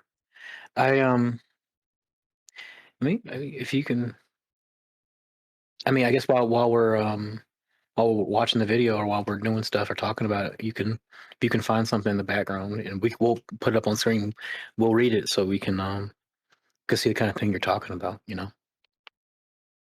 mean, I could, but I think the next section is really juicy. I'd rather spend more time on that. Yeah, that's fair enough. Let's go ahead. Let's plow forward, gentlemen. The most common responses being some form of, it's just fiction, not reality, or if you don't like, don't watch. Which, wow, the scales have fallen from my eyes. Truly, how could I have been so blind? I am a human being that is clearly unable to distinguish fiction from reality. How silly of me! I wonder why all those people were so upset at the minstrel shows and the depiction of blackface when it's just a drawing after all. Art never has an impact on people, obviously. Like all those people upset at the Confederate flags and statues in America? What? They're just statues in fabric. It's not like their presence means anything. I mean, it's not like a drawn image can reinforce and perpetuate harmful ideologies to the people who see them, so much so that a government might even take action to ensure that depictions of those images have legal consequences. Oh, wait! And so everyone knows, people who are just watching or listening to the video, what she just flashed on screen was a bunch of Nazi imagery and minstrel show imagery, like she said, and some other problematic pieces like Confederate imagery and stuff as well. And here she's bringing up the Protect Act. And she says, "Oh, wait," she's bringing up the Protect Act about manga that she mentioned earlier that was used to decide whether or not doujinshi, essentially lolicon or shotokan doujinshi, should be considered as obscene, or should be considered as CP kind of stuff. And before that, she showed, I think it was a wiki snippet where it said that in the South, while like Confederate statues and flags were allowed to be flown or seen, Nazi iconography has been, or like was like scrubbed. I think it was talking about the South, American South. It could have been talking about someplace in Europe. It wasn't the full paragraph, so it's hard to get the full context of it. And it's actually really hard to stop on that page. It's like half a second. That's why. I guess I got lucky. I have to +1 on this fail concert because that was the strongest straw man I've seen in a while. She basically likens people who disagreed with her by saying, like it's fiction, blah, blah, blah, as to people who are denying the fact that propaganda used to propagandize people. Like that is a huge straw man, dude. I would say it's probably not. You can say that those two things aren't. What's the word? Aren't in the same area. I would say lolicon is.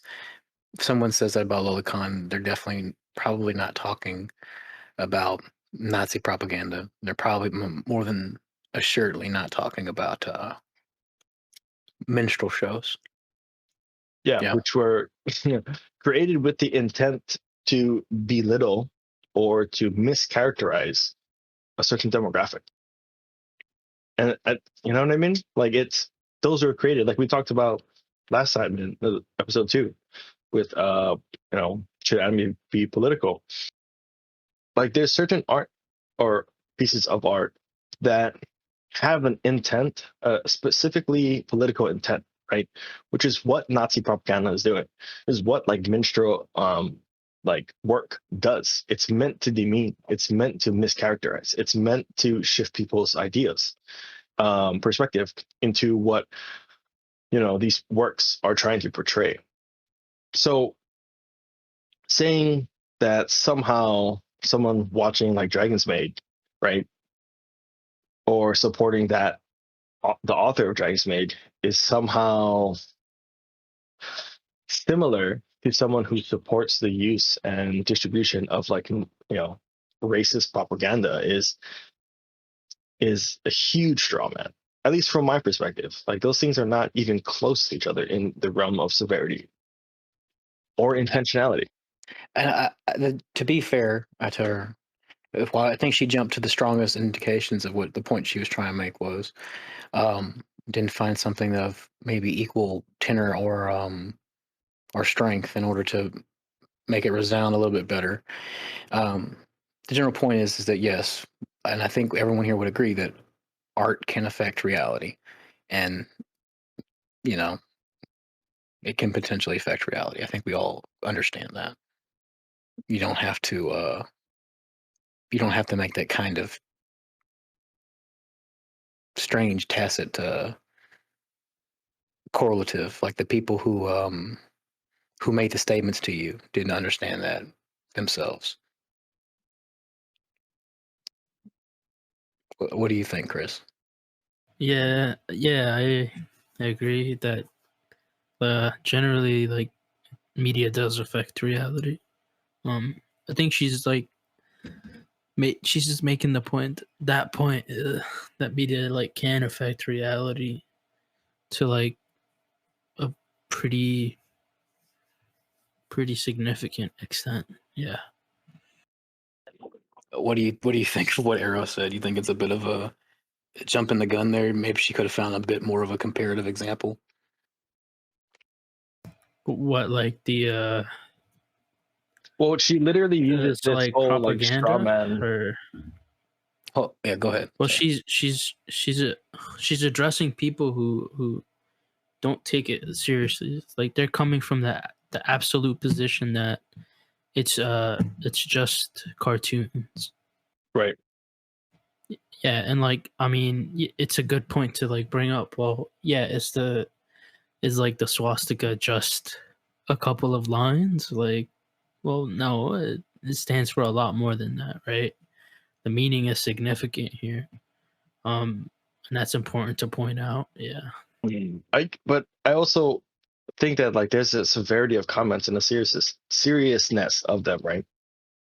Like if someone's just gonna flip you off and be like, dude, it's fiction, it's a cartoon, is that the kind of response or comment that really deserves like a lot of attention, right? So I mean, it would depend, like, as opposed to what, but like generally, if someone came up to me and said that, I'd be like, I would be a little concerned that you don't that person like doesn't think that it can have a real life effect. So one of two issues I think is, and it's probably already been mentioned, but it's just either what Noralities is focusing on is what she felt like was the general trend of comments in her comment section, or she may just be jumping to the more, easily deflectable or easily defendable positions from the comment section, rather than having to deal with some of the more in-depth critiques of her points, which I honestly can't say that I am knowledgeable about. I don't know what she's doing, but I think I can see the general nature of what she's saying, and I think I can also see what to be charitable to the people in the comment section that about what Arrow said. I think I can see that. I think if you ask most people if there's a distinction between lolicon and Nazi propaganda, I think that they would they could probably understand where you're coming from. So probably would have been better to find something a little less bombastic, but her point is made nonetheless, Yeah, I think that's the straw man of the fucking any tube, No, I think it's fair. She might be being a little bit little flippant there towards her criticisms. But I guess maybe that's the point. I don't know. I don't know. If it was me and I saw, a 5-word response, dude, I'm assuming they're fucking trolling or they're memeing, dude. Like, it's not a real criticism. But maybe that's just me. I am probably way older than her. I've had to deal with a lot of people talking shit in my life. It's just not a big deal. Right. So, yeah. Consequences. Oh, wait! The phrasing of these comments are, I think, not meant to be a serious form of critique and are just supposed to put me on the defensive. But it is an absurd counter-argument because it completely closes the door for any critical analysis of any media. Like, out of context, don't watch seems like a reasonable statement. For instance, I don't like superhero films. Nothing wrong with them, they just have oversaturated the market and I don't find them interesting. Facts. I don't like them, I don't watch them, and I don't spend days of my life About critically breaking oversaturation. down their core themes or explaining to people why I don't like them, because why would I? However, the problem was not that I did not like Dragon Maid. The problem was that it perpetuated harmful imagery of sexualized children, which is harmful to children. maybe this is just because of my personal Trying something different to stance. some pause on. No. Yeah, I know. Sorry. Can we make this small? I'm sorry. Sorry, Stan. Stand and save us, please. Oh fuck. Oh no. Oh no. For y'all listening, there's a bunch of kana from Dragon Maid Dakimakura. Yeah, it's just a bunch of lolicon dakimakuras. Oh my goodness. But this idea that whenever people just assert, harms X, that that makes me really suspicious, or it makes me really key in to what they're trying to say or what they are going to say next. Because I think if you're going to say something harms someone, you better not be talking out your ass, because the false accusation of harm is actually harmful, and if that's what you're doing, you're actually putting more harm out there than you are trying to save people from harm or whatever. And so I know she doesn't, but I'm just going to put it out there like this. Whenever someone says, so and so type of media harms X, right? Like that's a citation needed moment, right?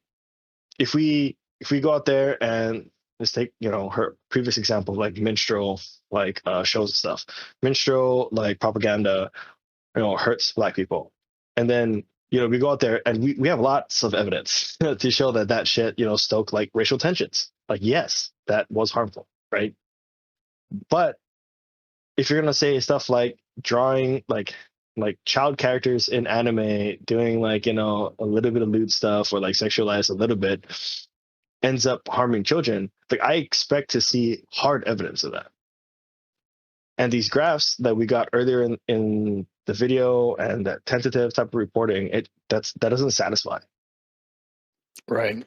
I think I can agree with that. I think I can agree with that. Just pointing to I guess Stillman her point, because she seems declarative about saying that it is harming, right? But just to go to the Stillman, which is potentially harming. If you're gonna, I think people can understand that it may potentially harm, but if you're going to jump to say that there's something, but I know we said she's not necessarily making a prescription, but if you are going to say that it is causing harm, then there's something that should be done about it. Right. The solutions to does harm and potentially harms are very different. Right. That's the point, right? Right. Yeah, I agree with that. Which is kind of why I ended up feeling the way that I felt before. Is you keep saying this stuff pretty strongly, but you never ever seem to say what you want people to do about it. But because that would lead into a deeper conversation about the nitty gritty of this actual stuff. And I don't know. And it's like Chris said before, it's not per se necessarily what she wants to touch. But I agree with that. If you're going to say it does harm, you need to back it up. I liked The Promised Neverland, but it's depicted. Did you have anything to say, Chris? I mean, I think she cites good examples later on. Okay. All right then. Actions of Sister Crone reinforced awful racist imagery of Black people. So I don't know if anyone in our audience or perhaps on the panel has ever watched The Promised Neverland or seen it. I have no clue what she's talking about here. And I remember seeing Sister Crone, and I don't remember feeling any degree of oh, that's especially racist. And it's not like Japan is shy about per se racism. You see videos of people getting on game shows, black-faced as Louis Armstrong, and just singing "What a Wonderful World" with no shame. But it's just Right. so it's just it's not like Japan is especially shy about those kinds of things that people would consider stereotypically racist over here in America. Though I do know Japan has a different history with blackface than we do. So that's that's a different conversation. But generally those kinds of things, right? And so it's just like when I see Sister Crone, within the context of the manga, within the context of the anime, Sister Crone's a creepy character. She's brought in to find out if people are actually trying to escape, if kids are actually trying to plan an escape. She's brought in to help Isabel do her job because the kids are very familiar with Isabel and they're trying to find a way to dupe her. So help is brought in because Isabel suspects. And so it's just like Sister Crone is meant to be very, very creepy. And even though Sister Crone she finds some stuff. Well, she finds the ploys that the kids give her. Sister Crone is very what's the word? Opportunistic. And so she even betrays Isabel, who she's supposed to be working for, in order to try to plan with the kids so as to make Isabel look bad so that she can gain favor in the eyes of the people who employ both Isabel and Sister Crone. Now, Sister Crone is just meant to be a devious character. And so she has a devious smile on her face. And she's creepy and weird and conniving. I guess it's got nothing to do with her skin color. I have no clue what she's talking about here. So that's just an overly long explanation just to say she's pulling this out her butt crack. Sorry. Well, it could be one of those things where, I feel offended for you, I guess I just I don't see it as a black man myself, and I honestly don't need it. It's really, Yeah. It's weird. I know. I get shit like this all the time. When I was living up in Seattle, I'm just like, dude, I didn't ask you to feel bad for me for something I actually don't care about, Right. So Anyway, I just wanted to point that out, that to say that Sister Crone forwards harmful stereotypes, it just seems to be so devoid of the actual context of like what's going on, like who Sister Crone is as a character. Like just completely none of that stuff's we're being considered. It's just that it looks bad, I guess. I don't know, that you have a black person with a wide smile on their face. Not the fact that she's creepy and manipulative as a character or as an individual. I guess black people can't be creepy and manipulative. I don't know. It's not something that can happen, but whatever.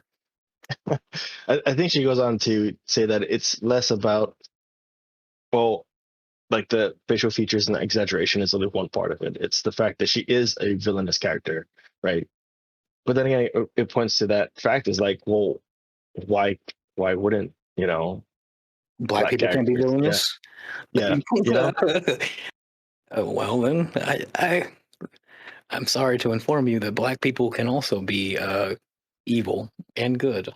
I don't know if that's a novel take, but it's the one that I'm going to stand on. Right. Do you have anything to say about it, Chris? Or you just about this character specifically? No, yeah, 'cause I promise. I haven't read that. Yeah, I haven't read it, and I don't know about the thing that she linked it to. I don't really know anything about that. Okay. All right, we can go ahead and plow ahead. I just wanted to harmful to black people. The phrase of oh my it's God. just fiction, not reality, at first seems so innocuous, asserting that whatever it's responding to as lacking common sense, unable to distinguish. Oh, so okay, hold on a second. We can back up a little bit. So the stereotype she's linking it to is black people as help, as black people as a help. That's what Aunt Jemima is she's a stereotypically uneducated Southern black woman who is help. She's the help, the cleaner, and the maid, which is what. Sorry, the cleaner, the maid, and the caretaker, which is what the role of characters like Isabel and Sister Crone are supposed to be, but because they care for these kids. But it's like, again, it seems devoid of the context of, I don't know, perhaps actual help, but in general, like it's just weird. It's like because black people in history had stereotypically had that profession, and it was a common profession amongst African Americans, particularly African American women. It's just like, does that mean that there's no context where an African American woman can, not African American, but a black woman can now be what might be stereotypically considered as a help position? Though I wouldn't say that she fits any of the other Aunt Jemima stereotypes, because Sister Crone is, like I said, she's devious and manipulative. She's incredibly intelligent. She's incredibly intelligent. She finds out the kids are up to something really quickly, and she tries to pressure them and exploit them or expose them, but the kids just manage to turn the situation to where they exploit her greed for their own benefit. So it's just like, I think it's just a hit and a miss. It's weird. I don't know, but okay. Is that a +1? Feels like a +1 to me. Yay, boy. Framing of "it's just fiction, not reality" at first seems so innocuous, asserting that whatever it's responding to as lacking common sense, unable to distinguish the difference between fiction and reality. But this is what you have to understand. Fiction does not equal reality, and media does affect reality.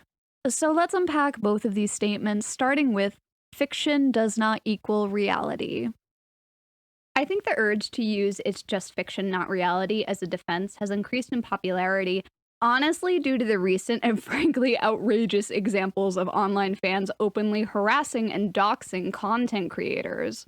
Like former Steven Universe storyboard artist Jesse Zook having to delete their Twitter over some art that they made. Or fans of Voltron sending death threats to the cast and writers because of a pairing they shipped between these two characters. The reason being, some fans falsely accused the ship of being pedophilic, which, first of all, I don't think they even had canonical ages at the time, but I think Shiro has been confirmed to be 25 and Keith is 18, which is not what pedophilic means. So to a certain extent, I really understand why recently when people hear something or someone being accused of pedophilia, their first instinct may be to brush it off because the term has been thrown around loosely and incorrectly before.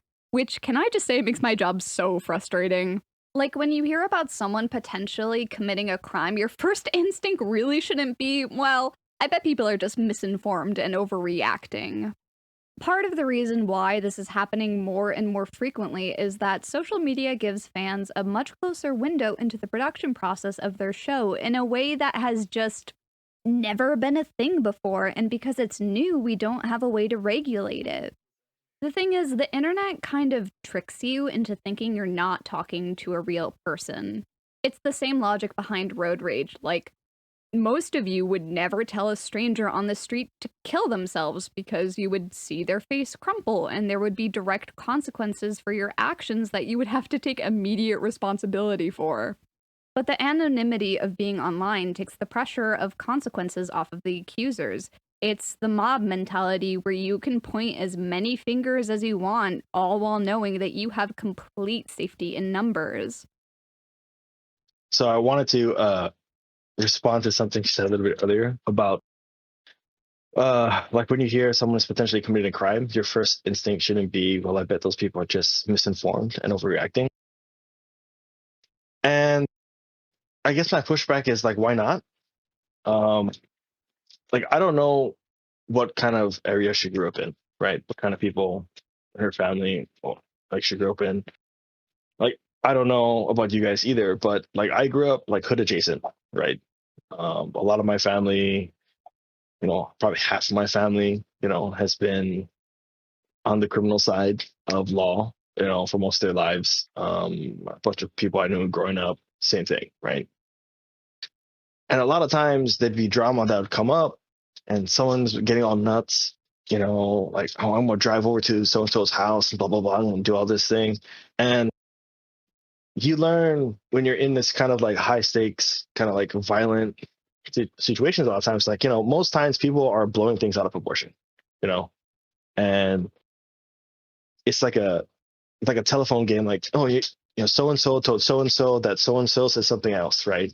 And by the time it reaches the person who's, you know, who's grabbing their baseball bats and stuff, you know, running over to the other house, it's that message could be completely changed. You know, I've experienced that, like personally, like I've been there when these things happen, and I'm just like, wow, I really wish everyone just kind of slowed down and got the facts straight. And I've seen that enough times where, in a sense, a lot of times when, you know, someone, like in that exact instance that she's explaining, my first thought is, well, I hope they got that shit correct, because if not, then you're committing a crime for no reason, you know? You know, you're committing a crime because you think some kind of crime or offense has been levied, right? Yeah. Hmm. I think Go ahead. I think your first thought should probably be, I'll wait until I have all of the information. Right. I think that's fair. So to speak to what Nora is saying, I think charitably Nora's trying to say is that in our societies we should have a high level of trust with each other in the way that and perhaps maybe this is just too idealistic, as what you just said, is that life can be pretty messy, and maybe it doesn't provide to us this kind of simple perspective that would be nice. But it seems like she's saying is that because of all the online harassment and all the online um, situations where people jump the gun, that we've become increasingly skeptical and cynical in our culture, and that people, it's in general online, that people in general, when people tell you that a crime is being committed, that there's a degree of earnestness that should exist from the party that's hearing it. But I think what you said is a reasonable pushback to that. Is that, well, you know, um, I think you should take it seriously, but that doesn't mean that you still shouldn't be reasonably skeptical. Because even if someone who you know and who you trust is telling you something that is a problem or is a crime or happened, um, it's important to still try to verify that information, so that the actual facts of the circumstance aren't being lost behind, I guess, the emotion of it. Does that make sense? How I presented her argument? Did I present her argument right? You guys think maybe? I think you're close. If anything, I think she's really pushing this kind of, you know, if we're being empathetic, you know, and the thing you should be doing is that if someone says like something is happening to them, like a crime, right, that we should come to their rescue and we shouldn't like victim blame. I think that's what she's really pointing at, right? But Uh, I don't think that's universal. Oh, sorry, Chris. yeah, I think I think she's probably just saying that you probably shouldn't be like immediately ultra skeptical. You should probably be just open. You should be patient and open to information. I don't know if she's saying that you should be patient or to it, but I think she is saying you should be open to it. Does seem like to me she's describing the ideal situation. Yeah, I'd say that's very ideal, you know. Yeah, she's basically saying we should be high trust societies. In a lot of ways, we are, but I think she's saying in this dimension, people should be a little bit more trusting.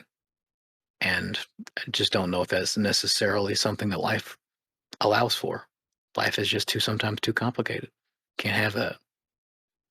Right. Uh, I mean, one of the first like examples from my personal history that's come up is when I was working like fast food. There was a huge like brawl that happened, and basically a girl said that this other dude like was hitting on her, and like he like sexually harassed her, or he like touching her or some shit.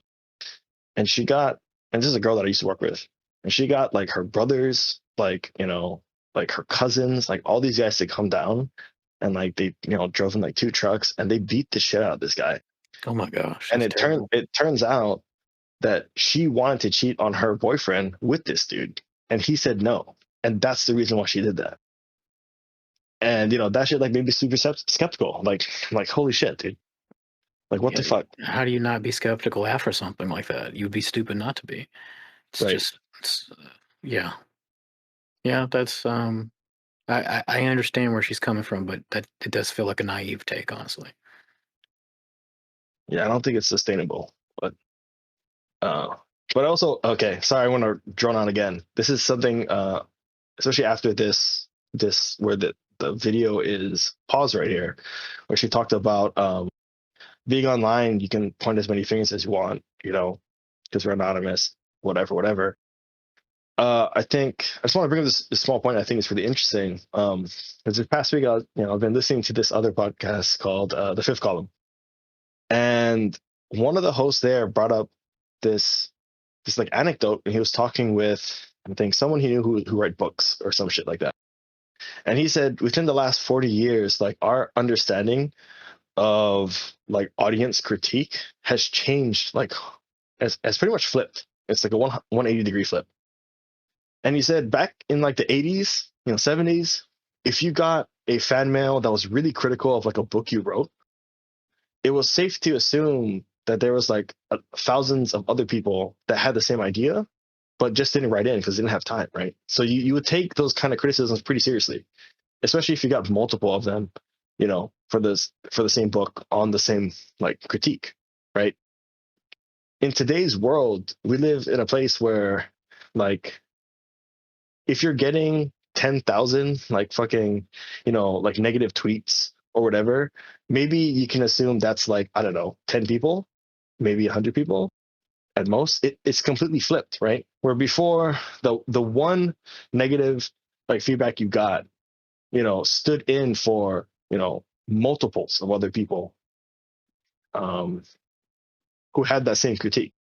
Whereas nowadays, like one person can create, 1,000 fucking dummy accounts and just spam your fucking Twitter or, review bomb you. Like we live on the exact opposite. So it's like before we used to multiply up to get a feel of how many like audience members or viewers had this critique. Now we divide, right? And it's an interesting thing to bring up. Yeah, that's yeah, okay. I didn't think about that. That's curious. Yeah. Recently, there's been a worrying trend where young people online have started to adopt this perception that if a person likes X problematic thing, then they are automatically problematic in the same way, so it's okay to be mean to them.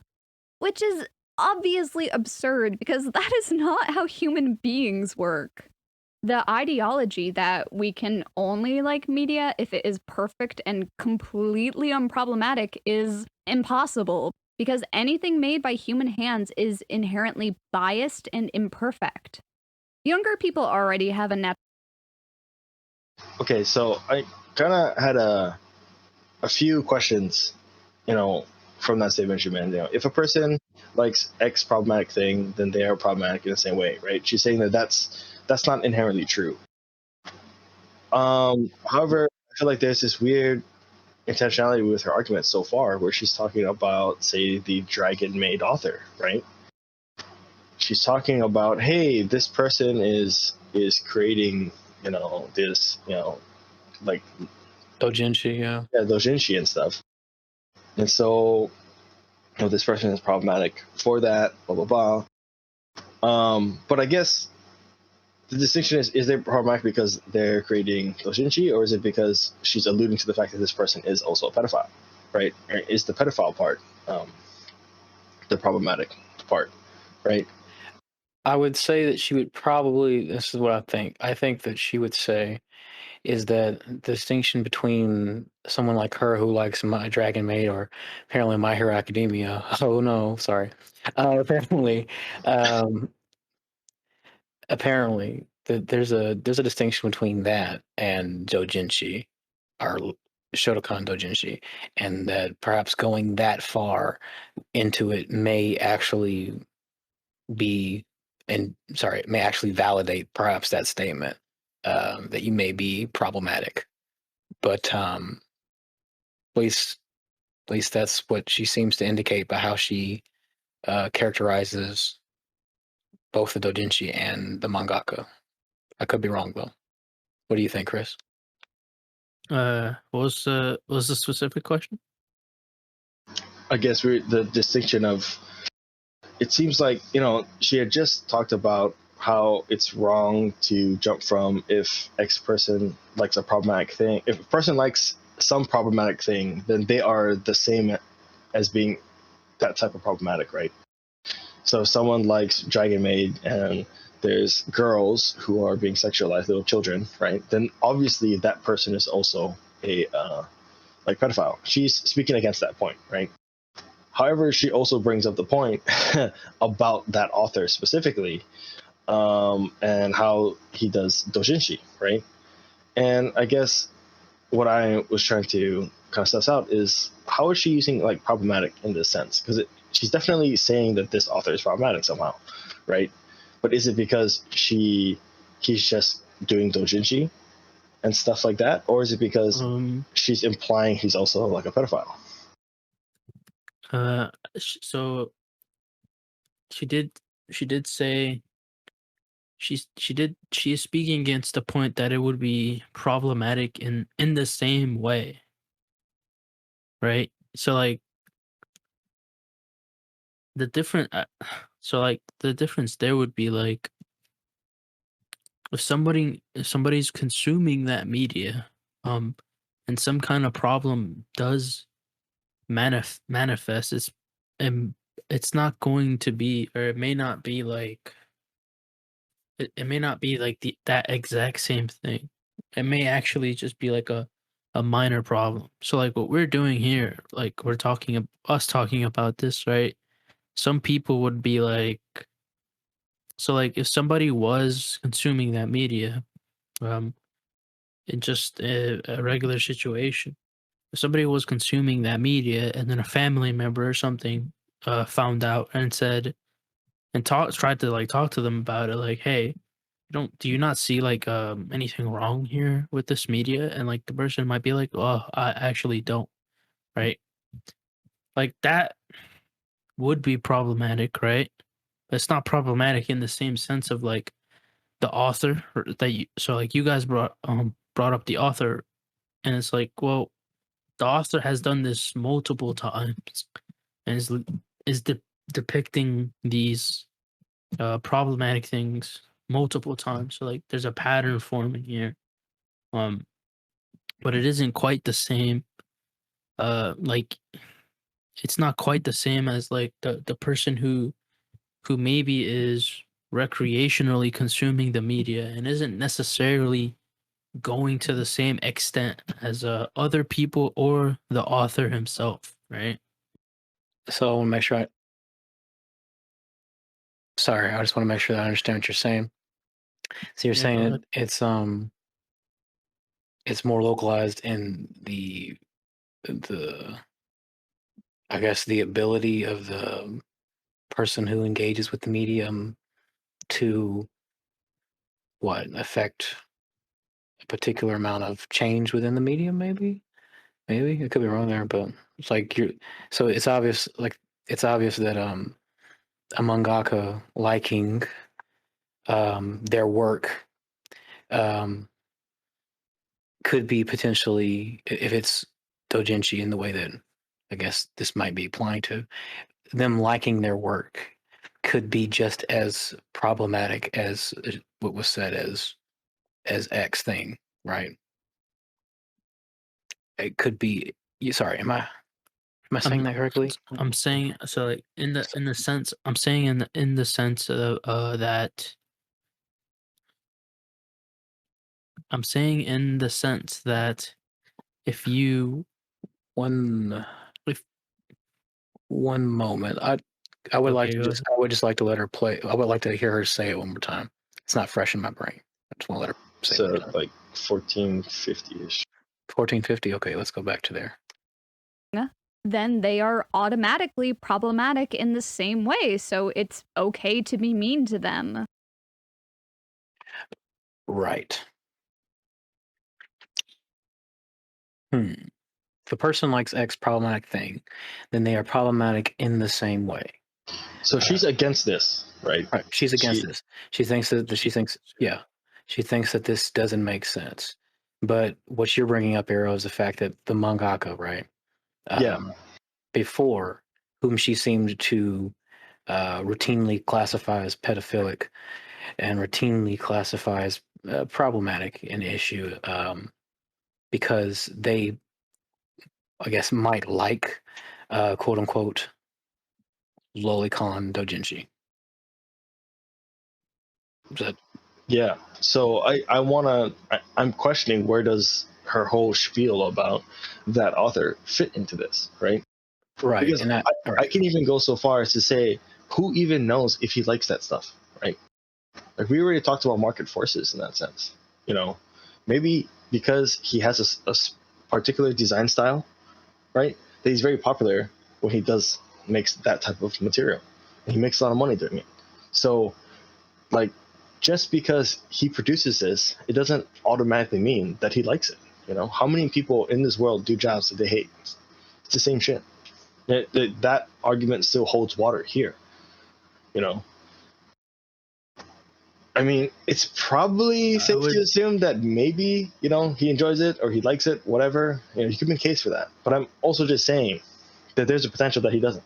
This is just a cynical fucking work-related thing.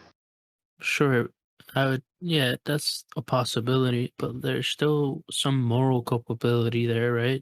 Because it's not really the same thing as like working at the typical office job, that like sucks the soul out of you. Like, yeah, a lot of people don't like that, but like there's no like there's nothing really like immoral about working at that office job, right? Context is important there. I'd say context is important there. I mean, I did say the typical office job, but I don't know. Okay, I guess, yeah, I think that's probably fair to say the typical office job. If you're working at Staples or you're working at a corporate, I suppose you may not have to deal with that, right?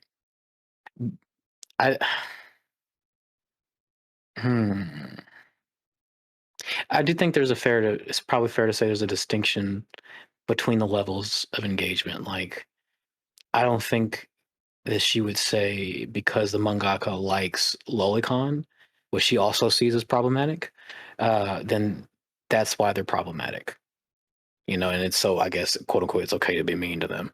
I think what she would say is because the person likes lolicon dojinshi, or because I guess likes and makes as being quote unquote attached to here, married here, because of, I guess it's an artist. I'm not sure why. Like you said, Miro, there could be something cynical, but she's, I guess, safely assuming, or she would assume, right? I don't know if she's necessarily reflected on how this affects what she said before, but she would assume that likes and makes is married here in some way, and that because the mangaka likes lolicon dojinshi, then they're probably problematic in the same way that lolicon dojinshi is, in the fact that lolicon dojinshi is pedophilic. At least that's what I would see. I could be wrong. You think that's fair representation, Chris? Yeah. She does go on to explain or say something in about a minute that I think I really want to dive into, but we'll see. Yeah. No. Let's plow ahead. With obviously absurd, because that is not how human beings work. The ideology that we can only like media if it is perfect and completely unproblematic is impossible, because anything made by human hands is inherently biased and imperfect. Younger people already have a natural inclination to think in terms of black and white, good or bad, but they tend to grow out of it as their brains develop and start to realize that there are a lot of gray areas. People are not good or bad, they just do good or bad things. But there's a major flaw within that mentality, because deep down, everybody believes that they're a good person. But you can be a good person that still does terrible things. Well, you could still be a good. I'm sorry. I know I'm not going to even contest. I feel like I'd just be splitting hairs. Yeah. I don't think that. No, I guess I'm gonna go ahead and do it. I don't think everybody thinks they're a good person, but her point generally gets across. No big deal. Being a good person does not automatically excuse you from the critical examinations of your own actions and holding yourself accountable. Which is why these cases of online harassment are what I would describe as good people doing evil things because they believe it is right. Okay, Yeah, so that requires proof. Yeah, that statement requires proof. Go ahead. so the quote that I really wanted to highlight here was, "You can be a good person and still does terrible things, right? Being a good person does not automatically excuse you from the critical examination of your own actions and holding yourself accountable, right?" And this, to me, like we talked before the podcast, and this right here is where that feeling of projection is just, to me, just pops out, right? Because as we know, and to refresh everyone's memory, she has drawn, like, she likes Shota. She calls herself like a Shotokan, right? She does? Yeah, well, if I remember correctly. Now, okay, I could be wrong on that, but Okay. yeah, All right. Okay. I remember reading a few things. I guess quoting her, and maybe it's a false quote. But so tentatively, like Shota, like she actually ships like teenage kids. The Bakugo and what's it, Midoriya, Yeah. like Kabuton, all that kind of stuff, right? She hates Lily, and it's just like, to me, this type of statement is one of those things that people say to justify to themselves that it's okay to do what they want to do, to continue doing what they're doing, right? Because there's an obvious contention within herself about the exact things that she likes, right? What is it? Hanako-kun, right? The toilet kid. I don't know how young he is. He's probably middle school, I think, is the age range. He's in middle school, right? Japanese middle school. And she does the whole thing with the My Hero Academia, characters. Yeah, She draws them and all that kind of shit. But on the flip side, she really hates seeing like young girls being like sexualized, right? And she knows that she has to know these things are congruent. And yet she still made a 20-minute video condemning like female characters being sexualized in that way, without ever talking about the fact that she does that for male characters, right? And when you start like this shit is so much like, I don't know, maybe it's just me, but when I read something worded this specifically, right, you can still be a good person and do terrible things, right? Being a good person does not automatically excuse you for being critical, blah blah blah, this kind of shit. Like this is almost like the I'm standing up for myself, or I'm trying to give myself a way out to still feel good about the person I am, even though I'm engaging in the exact same behavior I condemned in my previous video. And this might be a a little out of character for me, reading that into it or whatever, but Marv isn't here to do that for us, so someone has to. Yes. Good. Go ahead. I think it sounds like she's still like condemning it. So I don't know. Maybe she's like aware of it. Because I mean I very much agree with the sentiment that like good people can do not good things. Yeah. Right. Yeah, I can agree with that sentiment. It's up to a point though. Right. It's a threshold, right? It's up to a point. There's definitely a threshold on that, and I don't know. It probably falls in on itself when you've been found doing the thing that you're criticizing other people for doing. Probably falls in on itself a bit. I'll say this. Yeah, it definitely would be better if she addressed that like outright, the Shota stuff that Arrow mentioned. No, I think that's I think that's a fair point, Arrow. Yeah. I tend to try to segment these things in my brain, but that's a good point to bring up, honestly. Drawing that in from the last video, some of the things she's actually done. Yeah. I mean, I think this would have been the perfect place to talk about it, right? In this video, this is a great time to be like, hey, even I did this, right? And that would lend so much more like pathos to this argument. But she doesn't. She skirts right over it, right? So there's that. Right. Well, I see what you mean. Yeah, I Okay. guess not much to say other than I agree, honestly. Yeah. Or that I definitely can see where you're coming from. For sure. Okay, yeah, let's get through this. It's a little But frustrating. texting, harassment, and death threats are never right or okay.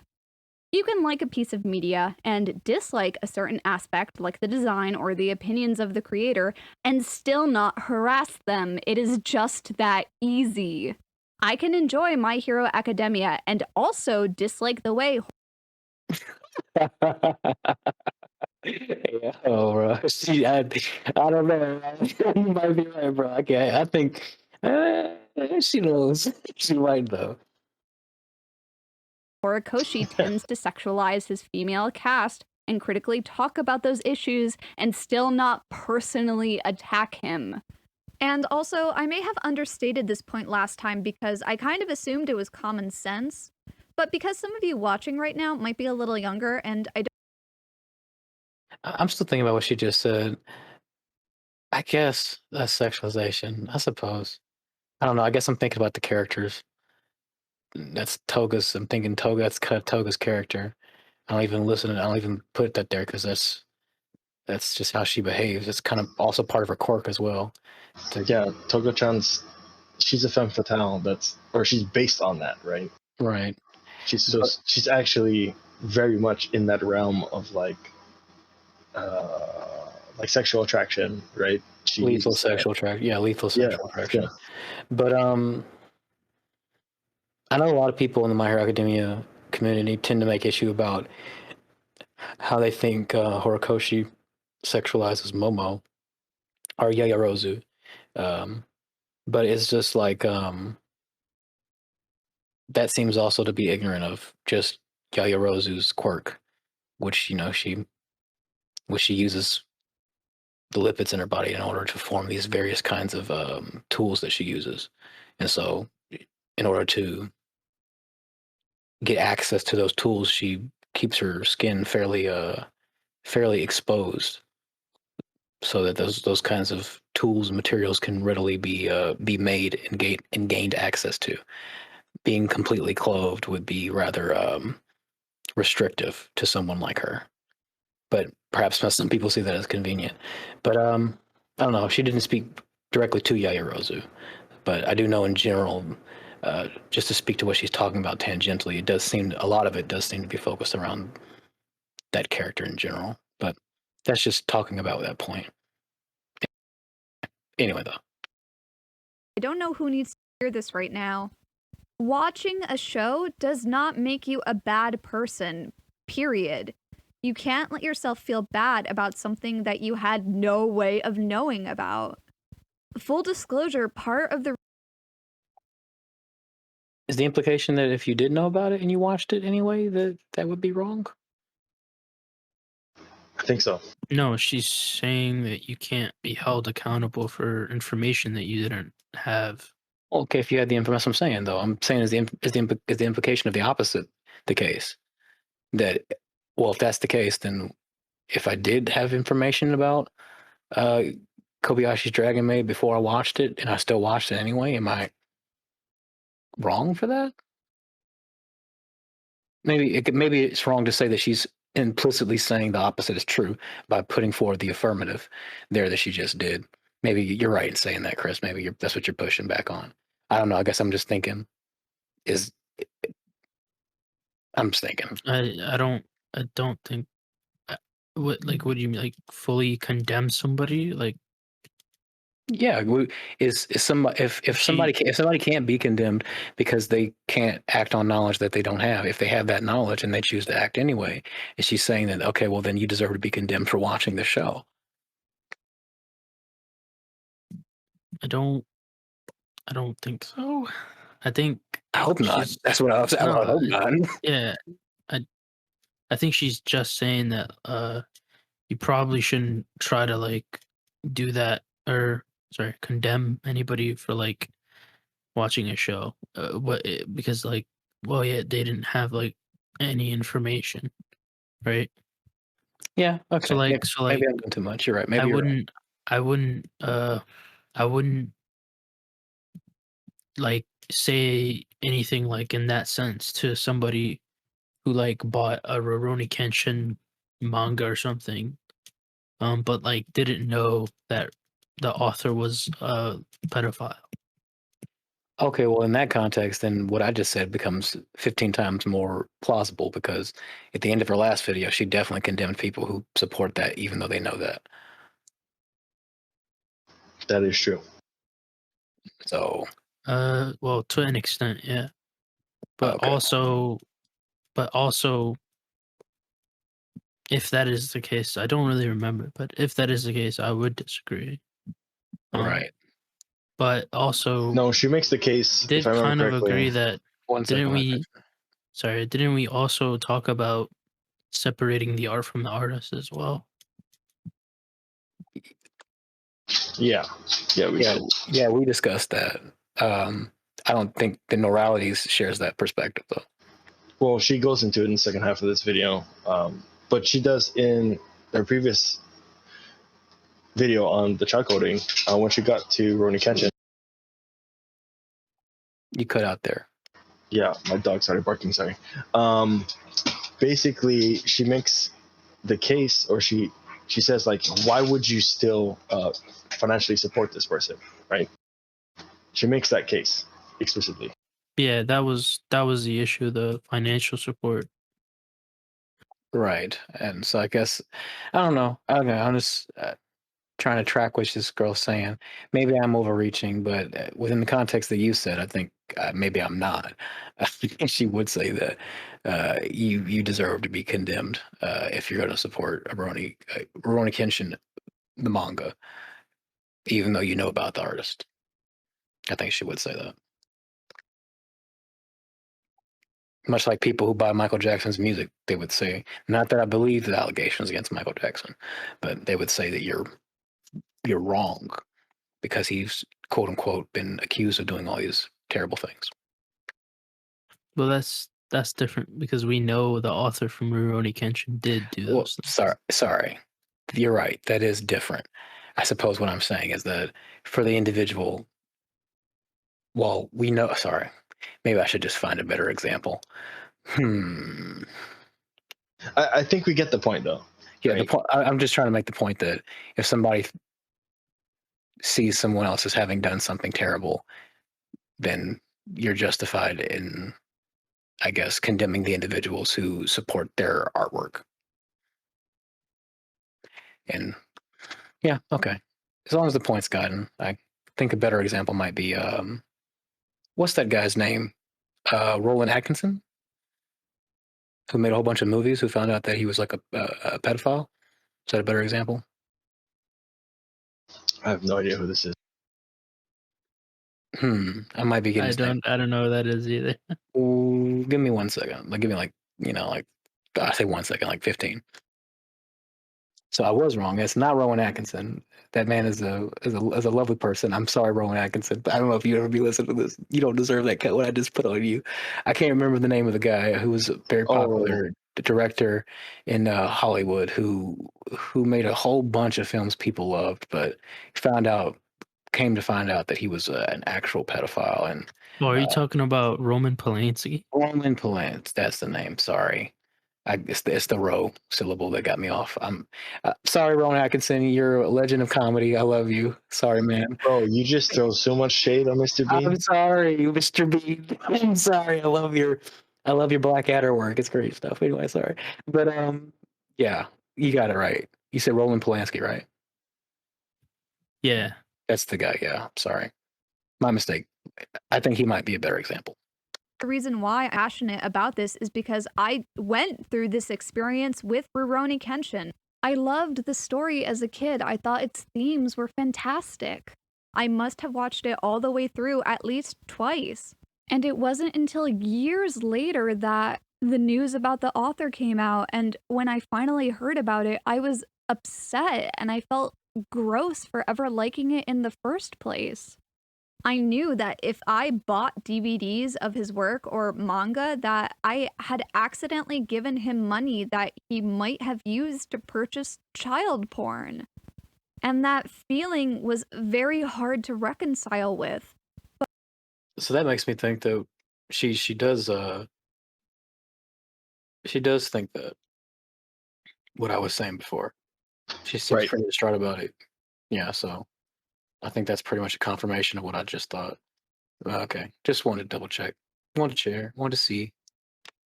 But eventually I did because I can't hold myself accountable for information that I don't know. Knowing about it now and changing my actions in the aftermath is what is important. I understand why "it's just fiction, not reality" is used to try and douse the fires of people getting upset and ruining people's lives over something that effectively matters very little. Whether your ship becomes canon or not is not worth ruining someone's life over. But this is not the end of the conversation, and there are instances where it is worth examining problematic media, calling attention to the problems to the creator, and in some cases, discontinuing your support for it because media does not exist in a vacuum and it affects reality. It's also the counter argument. Once you realize. Yeah, exactly. So yeah, that's so super important. Just keep this in mind, guys, as we go forward, and let's see if she actually returns this the grace to give that whole media does not exist in a vacuum argument to all examples she brings up. Right. Tally ho then. Lately, when people have this discussion about how fiction isn't reality, they always seem to neglect to mention the follow-up, which is fiction does actually affect reality. Which, this is not my opinion, this is a fact. One of the most notorious examples is the 1915 silent film Birth of a Nation. Some of you might be familiar with it because it single-handedly inspired the rebirth and resurgence of the KKK only a month after its release. And you might ask yourself, how did this happen? In the film, there is a black character played by a white man in blackface, and he pursues a white woman who is running from him because of his stated desire to get married. Under the presumed threat of sexual assault, she chooses to kill herself instead, and when the Klan learns about this, they lynch him. The framing of the film weaponized white women's sexual autonomy as something that was being threatened by sexually aggressive black men, and that white women were something that needed to be protected. Sorry, they just flashed on screen. For her, who had learned the stern lesson of honor, we should not grieve that she found sweeter the opal gates of death. They're flashing up a whole bunch of stuff from the Birth of a Nation film. Just gonna letting you people who are who are listening, know what's going on. At all costs by white men. It framed the Klan as heroic Proud Boys who were upholding white American justice by protecting their women. And that message... Brethren, this flag bears the red stain of the life of a Southern woman, a priceless sacrifice on the altar of the outraged civilization. Just to feed into what Noralities' point she's making. resonated with a certain group of people. At the tail end of the Civil War, slavery was completely abolished in America in 1865, to which the KKK had originally been formed to as backlash, before being suppressed later in 1871. This was the first movie played in the White House, and it glorified the Ku Klux Klan by painting them as heroes. And now we still have to deal with the KKK being a thing up until 1944, and also literally now. Thanks! I hate it! Okay, so little facetious, but she doesn't address the cultural climate, right? that Birth of a Nation was created under. She kind of paints it as somehow this thing was released and sparked the renewal of Ku Klux Klan, which it did in a way. But to sans, the context around the film and why it was published, right, it's kind of disingenuous. Stanton, if you could bring up that quote about the movie. Right, so this is from one of the articles that she cited as well. And I'll read the whole thing, but I have a couple parts highlighted. But basically, it says, until the movie's debut, the Ku Klux Klan, founded in 1865 by the Confederate veterans in Tennessee, was a regional organization in the South and was all but obliterated due to government suppression. But Birth of the Nation's radically charged Jim Crow narrative, coupled with Americans' heightened anti-immigrant climate, led the Klan to align itself with the movie's success and use it as a recruiting tool. People were primed for the message, says Paul McEwen, film studies professor. It's hard to argue this was a distortion of history when the history books at the time said the same, right? So basically, what we have here is a populace that is primed towards this type of propaganda, right? Obviously, if you have a group of people who are primed to that, there's people who are working on this type of propaganda. So it comes out and people see it and they flock to it, and Ku Klux Klan, ends up assuming a lot of characteristics or kind of following the wake of this film to, increase recruitment, size, all that kind of stuff. The fact that she doesn't really explain this in a larger sense, right, makes it seem like this film was, like, by itself did all of these things. But that's not the case in terms of the strengthening and the growth of the KKK. But that's not the case, right? The entire landscape of the cultural of American culture at that time should also be taken into account. I think, because, like I said, if you don't really explain the lay of the land when this comes out, the framing makes it seem like, that's how powerful this piece of media was. It just, summoned all the races together and created more racist people. When in actuality, there probably just was racist people already, and a lot of them. And then they saw it and they're like, hey, why not?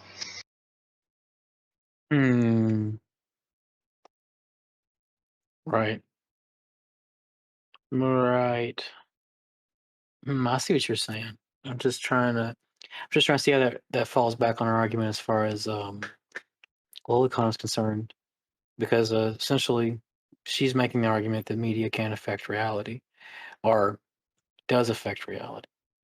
And she's using this declarative example to show how people ought to be cautious with what they engage with, or how people should be cautious with what's allowed.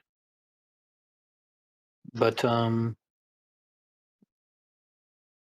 think it's important probably to realize that it's like we said before, media doesn't exist in a vacuum, and so the vacuum that this media was entered into, not the vacuum, sorry, the culture, because it's not a vacuum.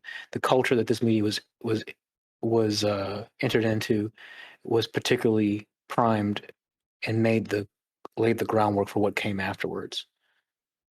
Whereas the culture of, I would say, America, as we engage with Japanese culture, isn't primed to have some kind of normalization of the sexualization of children as a result of engaging with lolicon, or I doubt honestly how highly Japan is, even Japan itself is primed for that as well,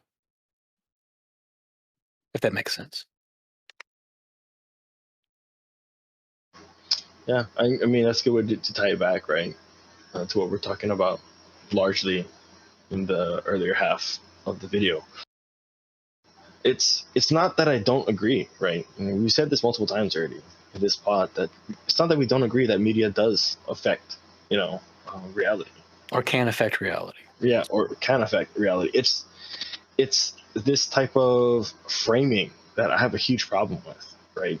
It's, you know, only being very charitable when you, when it's something that you want a soft blow or whatever, and then when you want to use the most extreme radical case of something, you know, try and frame it in a light that makes it super like sinister looking, you know. Super convincing, rhetorically, yeah. Right. And not to mention the fact that at that time, who are the people that had access to fucking film equipment, dude? Right? It's, you know, who had enough money to go through post production, you know, to pay for people to record, like, you know, music for this. Right? It definitely wasn't going to be, you know, African Americans. yeah. Yeah. Yeah, that's fair. It's only going to be the people who really actually cared about or really wanted the propaganda to get out. Right. And I'm sure that they just pumped money into this without any thought that this would blow up and they make a return on this, right? This is through and through a propaganda like film. What do you think, Chris? Yeah, I don't know. All right, hold on. Yeah, so I think generally, it just I don't know. Her point stands to me. I think a lot of that just lends itself to her point that media doesn't exist in a vacuum. That it's contextualized by like the society that it was created in. I'm not really getting that from the framing though. I get the opposite, where it's like this piece of media created, you know, this racist growth in racist actors. When really, I think it seems to be the opposite. It's just there's a lot of fucking racist people, and they didn't have a way um, to release that racial tension that they had, and then Birth of the Nation came out. Then they're all like, "Fuck yeah," you know. Or Yeah, I mean, I don't know how. I'm sorry, but like, I don't know how that how is that the opposite of her point? She's acknowledging that it doesn't exist in a vacuum. It's the framing. yeah, the framing of the argument for her that media doesn't exist in a vacuum is simply just to respond, quote unquote, to the idea that she's pushing back on that, quote unquote, that it's just a cartoon, it's just a piece of art, it's not doing anything. So she's pushing back by saying, well, hey, look at these other pieces of art, but while simultaneously somehow while saying that these pieces of art have caused a lot of trouble and a lot of problematic issues, similar to what I think Lolicon is doing. Hence why I showed you all these graphs. Hence why I showed you all this information about Japan, et cetera, et cetera. How I think it's normalizing, sexualizing, kids, and so or normalizing the sexualization of kids. Sorry, that's the proper thing to say. But so now she's saying, well, you know, there you go. Media doesn't exist in a vacuum. So you need to understand that there can be an effect here. But what Arrow is saying, and I guess in general what I'm saying, is that there also happens to be the counter to what you're saying as well. It's like, well, yes, this doesn't exist in a vacuum, that there was a cultural context by which this film even arose itself. You got to consider that whether or not, even if this film did exist, was this film going to stop anything from happening? Potentially, and also in Japan. And that's what I'm saying. Tying it back to Japan and tying it more closely back to America, since that's who she says she's dealing with is her American audience. It's like, well, just because this media comes out in Japan or even in America, well, none of that exists in a vacuum. Why is the culture primed, or is the culture particularly um, sensitive to be exposed to Lolicon in a way that would cause this massive surgence or I would say resurgence. No, well, I don't think there's a resurgence, but a massive surge in pedophilic behaviors and tendencies, that it would cause such harm. So that's the point. Is that, yeah, the general point of what she's saying is true, but it also seems like she's not engaging with how that also affects the broader argument she's been making about lolicon. How I'm sorry. Okay, wait, so like the whole point of saying something doesn't exist in a vacuum is that the society She's been saying it's affects harmful. She's been the saying it's harmful. society affects the artist, right? And then the artist creates a piece of media that then also goes on to affect other parts of society. Like that's like the whole point of recognizing that how Right. something Right. how something interacts interculturally, right? So in between cultures. So Japan's exporting this to the United States. Like yeah, that it's not gonna have the same effect because we have a different outlook on a lot of these things. Over here, a lot of those kinds of things are already kind of taboo. We don't really we don't really treat people very nicely who consume a lot of media like that. A lot of people think that just anime in general is weird, right? So there's like a different interaction going on there for sure. But what she's saying is that it can be normalized, and I think that's pretty true because a lot of people did push back on the idea that it could be normalized or even on the idea that it could be harmful, right? So like those people existing kind of also lends itself to her argument. Okay, I guess it might then be an argument of, what's the word? Of intensity then. Are we seriously concerned that this is gonna happen in such a way? Is lolicon become so prevalent that it's gonna be akin to what we just saw here? With what she thinks to be a resurgence of white nationalism and racial supremacy? It's not really a question of whether it's going to happen to the same extent. She's just trying to prove that it is possible. It can happen. Media does have an effect on reality. That's fundamentally what she's trying to prove. She's not really, I don't think she's going into like what to what extent is this going to happen. I don't think she's saying that like the lolly the all the lolly stuff is going to like come to America and it's going to cause a surge of pedophiles in America. Okay. I do want to push back on you, Chris, a little bit, though. I think you're being way too charitable with her argument. Because it's one thing to say that she's just trying to explain how media can affect reality and does not exist in a vacuum, which we all agree with here, right? But the thing is, her framing is very one-sided, right? Like I'm adding way more context to what she's saying. She hasn't brought up in this segment about Birth of a Nation ever the contextual like climate that this film was released in. All she said was this film was created and then the KKK saw growth in numbers, right? That's so her framing is that the impetus or the only reason why the KKK got big again and all this, people got all these racist people started doing all crazy shit was because this film was released. But that's not the case, right? It's a lot more nuanced than that, and that's why I have to push back because I understand what you're trying to get at, right? Which is the heart of what she's trying to say, but her framing does not really align with what you're saying.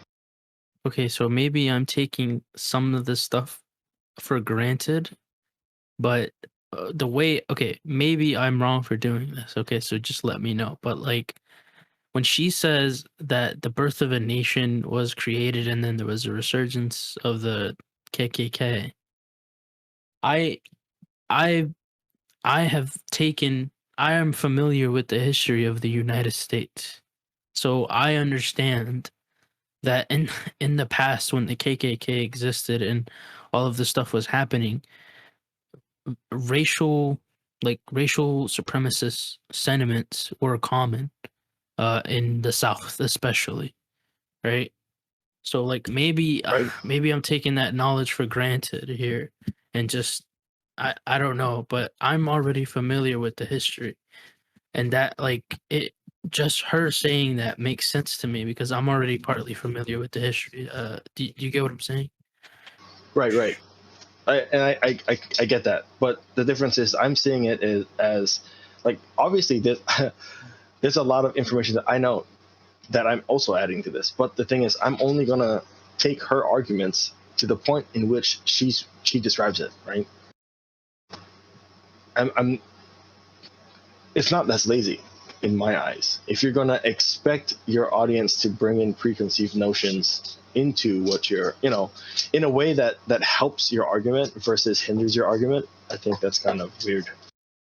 Yeah, I think It's it's kinda weird. I think it's fair to okay, so you can separate it.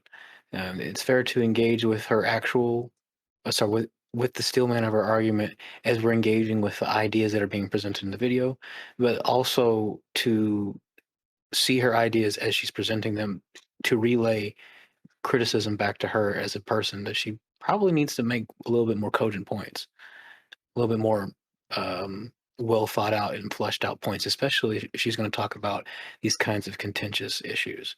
She's going to bring in all the accusations or moral standpoints that she's going to bring and say about these things, or conclusions she's going to say about these things. Okay, let's continue.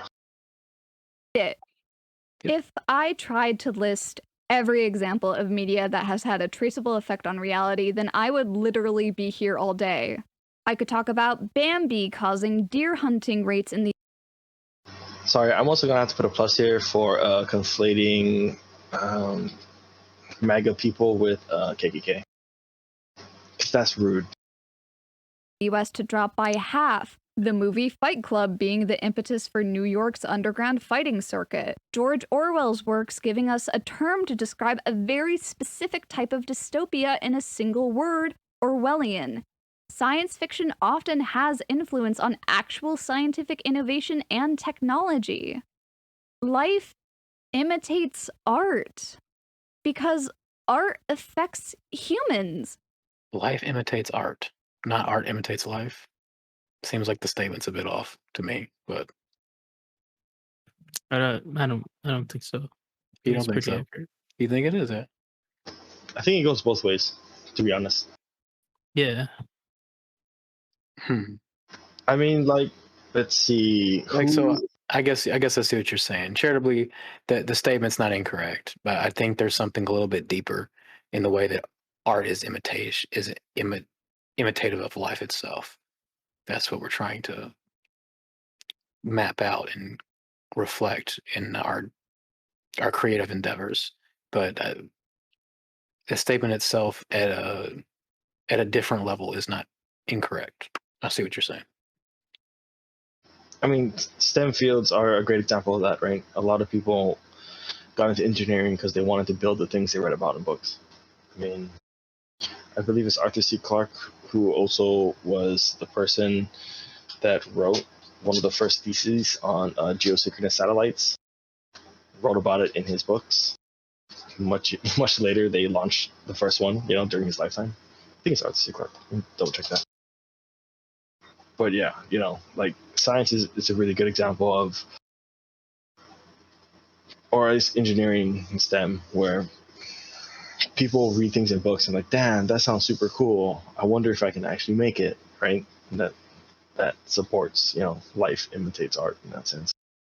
Yeah, no, I don't disagree. I don't disagree with that. And it's silly to say that it doesn't.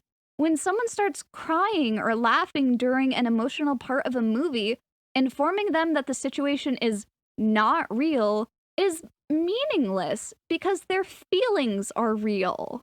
Obviously, humans are capable of critical comprehension, but we are not infallible, and media does inarguably have an effect on how we perceive reality in both positive and negative ways. This is why positive representation in media is so important. It's because, like it or not, it has a direct impact on the human experience.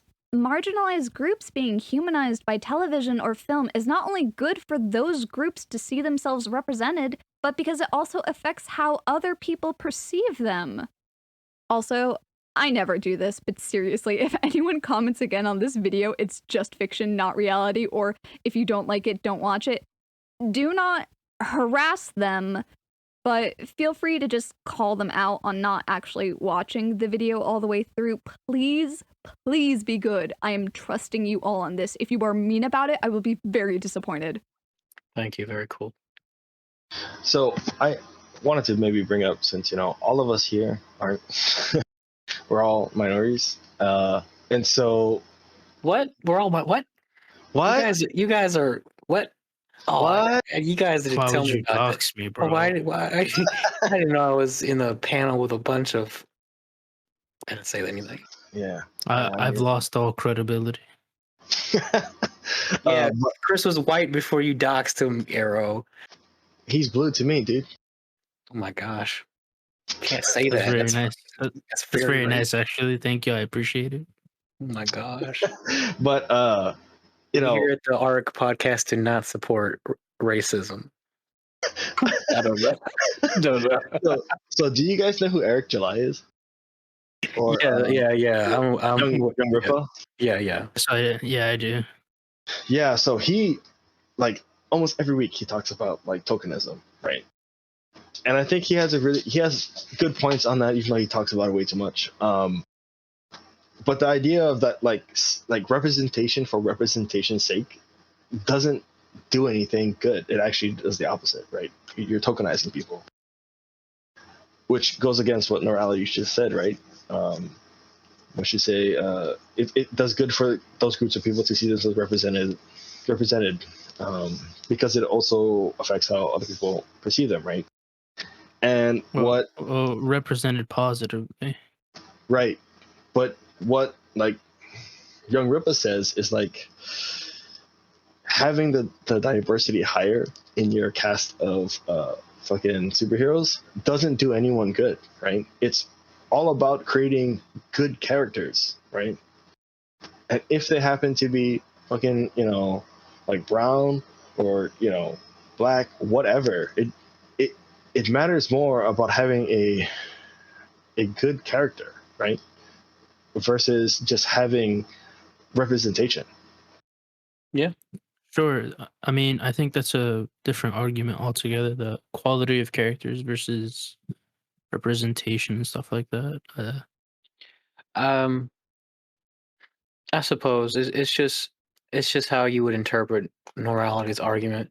It's fair to say that she doesn't speak on one way or another, but charitably, let's hope that she would be for quality characters and not for just tokenization for the sake of trying to affect reality with, I don't know, oversaturation in that kind of way. I would like to believe. Actually, yeah, something, if you can put it up on. So I have this quote that I found talks about Arthur C. Clarke, just to touch back on it. So turns out Arthur C. Clarke, in an article for the Wireless World in 1945, proposed the idea of a geostationary communication satellite, which was a satellite that stayed in the same position relative to Earth. Such a satellite, Clarke proposed, would be used to bounce radio signals off and on to send radios over Earth. Blah, blah, blah. And so he wrote about that. And let's see. The article goes on to say that at the time, the idea wasn't taken seriously, because no one knew how to get a satellite into what was colloquially called the Clarke orbit, right? Which is where the satellites would have to be geostationary. But in 1965, the first satellite was launched into the orbit, basically, where like a shit ton of fucking satellites are today. So this is an example of someone. I mean, he used to be an engineer too. So it's an engineer who came up with this idea, ended up becoming a very successful sci-fi author, but also predicted, or at least gave people, because he talked about satellites all the time in his sci-fi books, right? And in a sense, the engineers that came after him decided to actually make this thing. So there's that. That's pretty neat. It's pretty baller, if you ask me. Anyways. All right, so in hindsight, obviously making a film right after the Civil War glorifying the Ku Klux Klan was a bad move. This movie probably shouldn't have been made at all. Not for any lack of trying, obviously. There were ultimately unsuccessful attempts to ban the film by the NAACP. Boston's NAACP and Trotter argued that the film was a threat to public safety, that it heightened racial tensions and could incite violence, which is exactly what it ended up doing. Thanks. I hate it. But creators can't always predict the scope of the consequences of what they're making until after it's too late. Once something has been published, you can never take it back. Take, for instance, the 1975 film Jaws by Steven Spielberg, which sparked a huge wave of fear and anti-shark sentiment that have haunted human perceptions of sharks to this very day. This film ended up impacting the environment in a way that I don't think a lot of people are even quite aware of. Shortly after its release in the 1980s, when the sword fishery collapsed, fishermen decided to market the sharks, and the shark fin trade skyrocketed. Really Shark finning is a truly horrible practice, which involves cutting off a living shark's fin and throwing the animal back into the sea to slowly die. It is a ghoulish practice. Right. Even though sharks are incredibly important to our ecosystem and you're more likely to be killed by a vending machine than a shark, this film undoubtedly warped many people's perceptions of sharks into monstrous killing machines.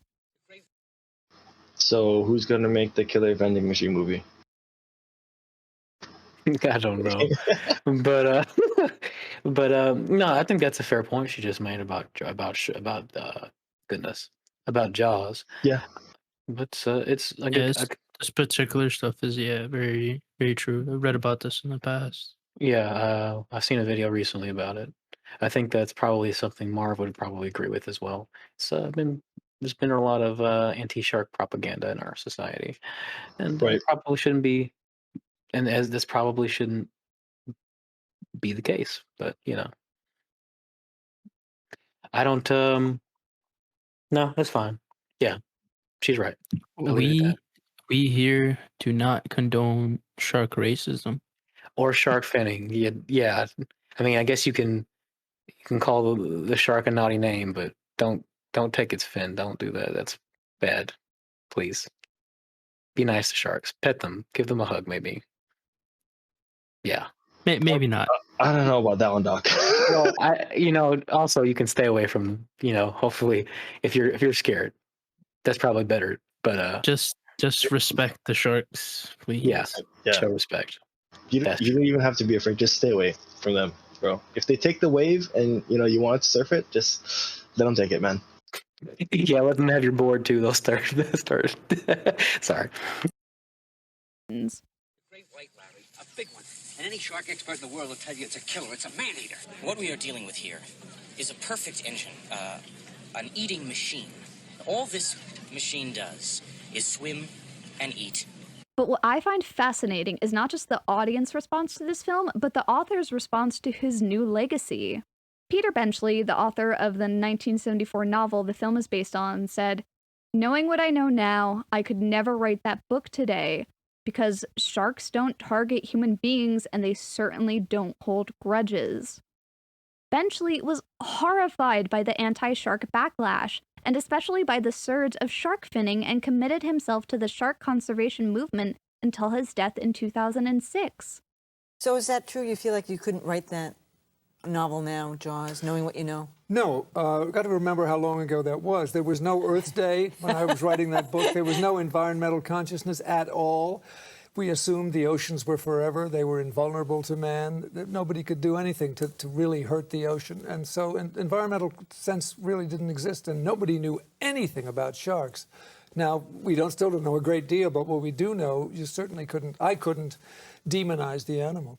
Eventually, couldn't have predicted that his novel would be adapted by Steven Spielberg and inadvertently create the summer blockbuster or a generation of fear and animosity for a single animal. But he did. It's really weird. She's got a lot more information about Jaws, or she should have just left. She should have left the other stuff alone. She should just touch Jaws. She's doing a good job. But I think this is what she should have talked about instead of impersonation. She's doing a good job. Yeah, okay. Change his actions in the aftermath, and that is so important.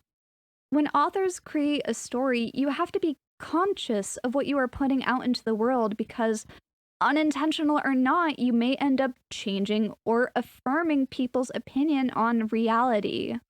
No one is going to be omnipotent, obviously, but this is why it's so important to do research to avoid falling into certain negative tropes or pitfalls.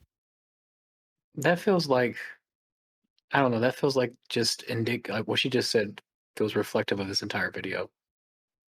Based on so many things that she has, in fact, not clearly said or not clearly conveyed or misrepresented potentially.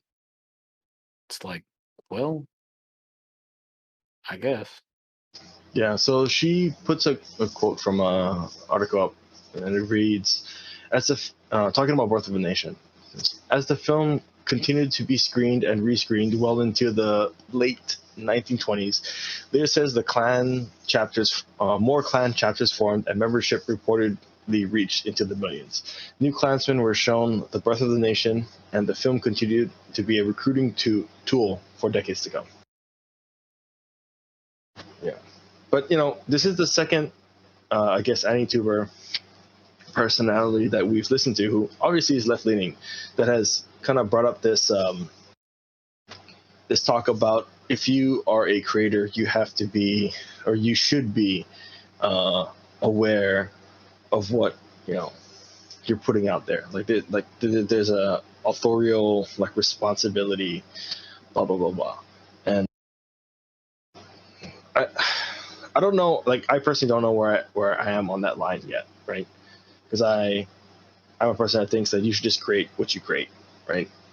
And if whatever you put out there, diluting it or self-censoring, I think might be bad. But at the same time, I kind of understand that the point that's being made, right? You can't just be irresponsible, in a sense. So I don't know where I am right now on that, I guess, that line, but do you guys agree with that or not? I think unlike Zaria from the last video, who would tell you that you're obligated to either support or reject certain political narratives or perspectives in order to, I don't know, affect society.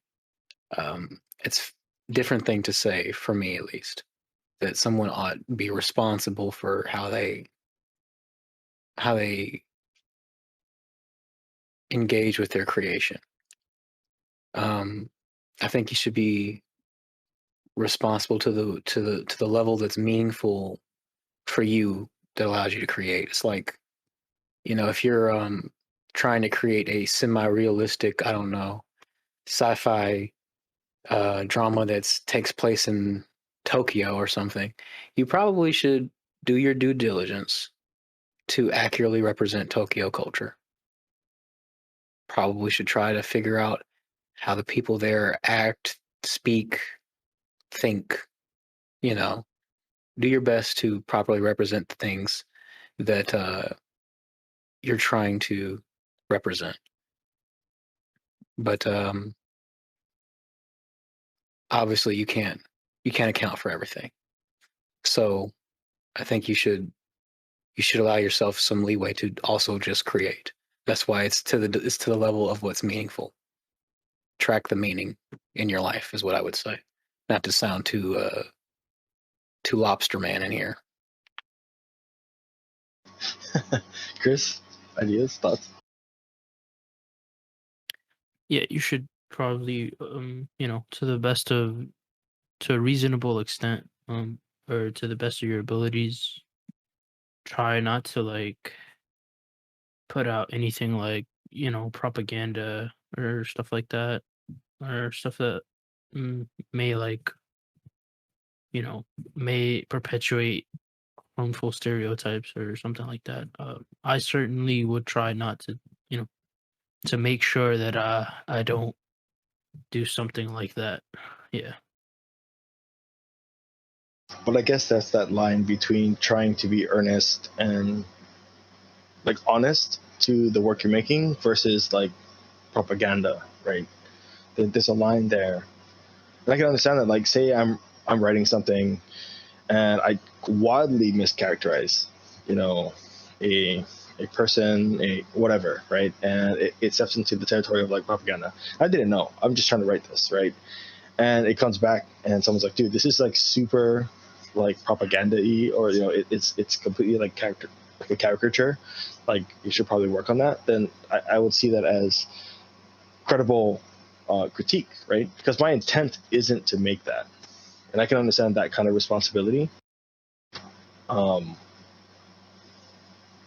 but yeah, I guess the question is, I guess my question is there's that kind of responsibility, right? But then like quote unquote responsibility to other people at large, right? Just because, and we see this already with a whole bunch of authors trying, like people trying to cancel authors who write about, you know, like write about a group of people who aren't the same ethnicity as the author, right?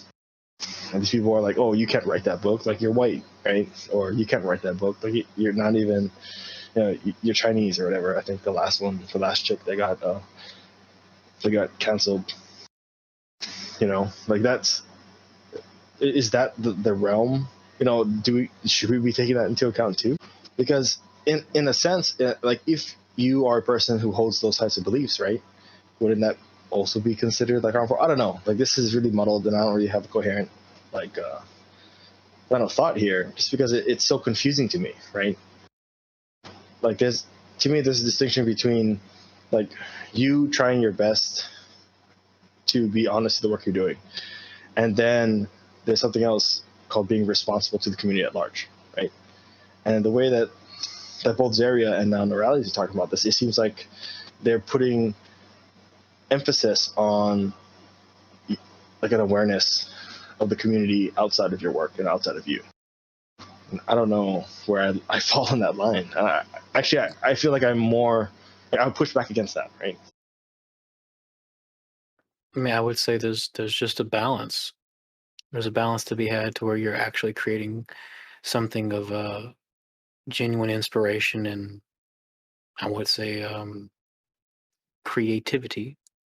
That those aren't just buzzwords that I'm just throwing out there, but that you're creating something inspired. Um, you have an obligation to both. I see you have an obligation to both. Like I said, there's a balance to be had, and I think you can find that. You just have you're the mediator in that situation, and so you do it to the degree to which, like I said,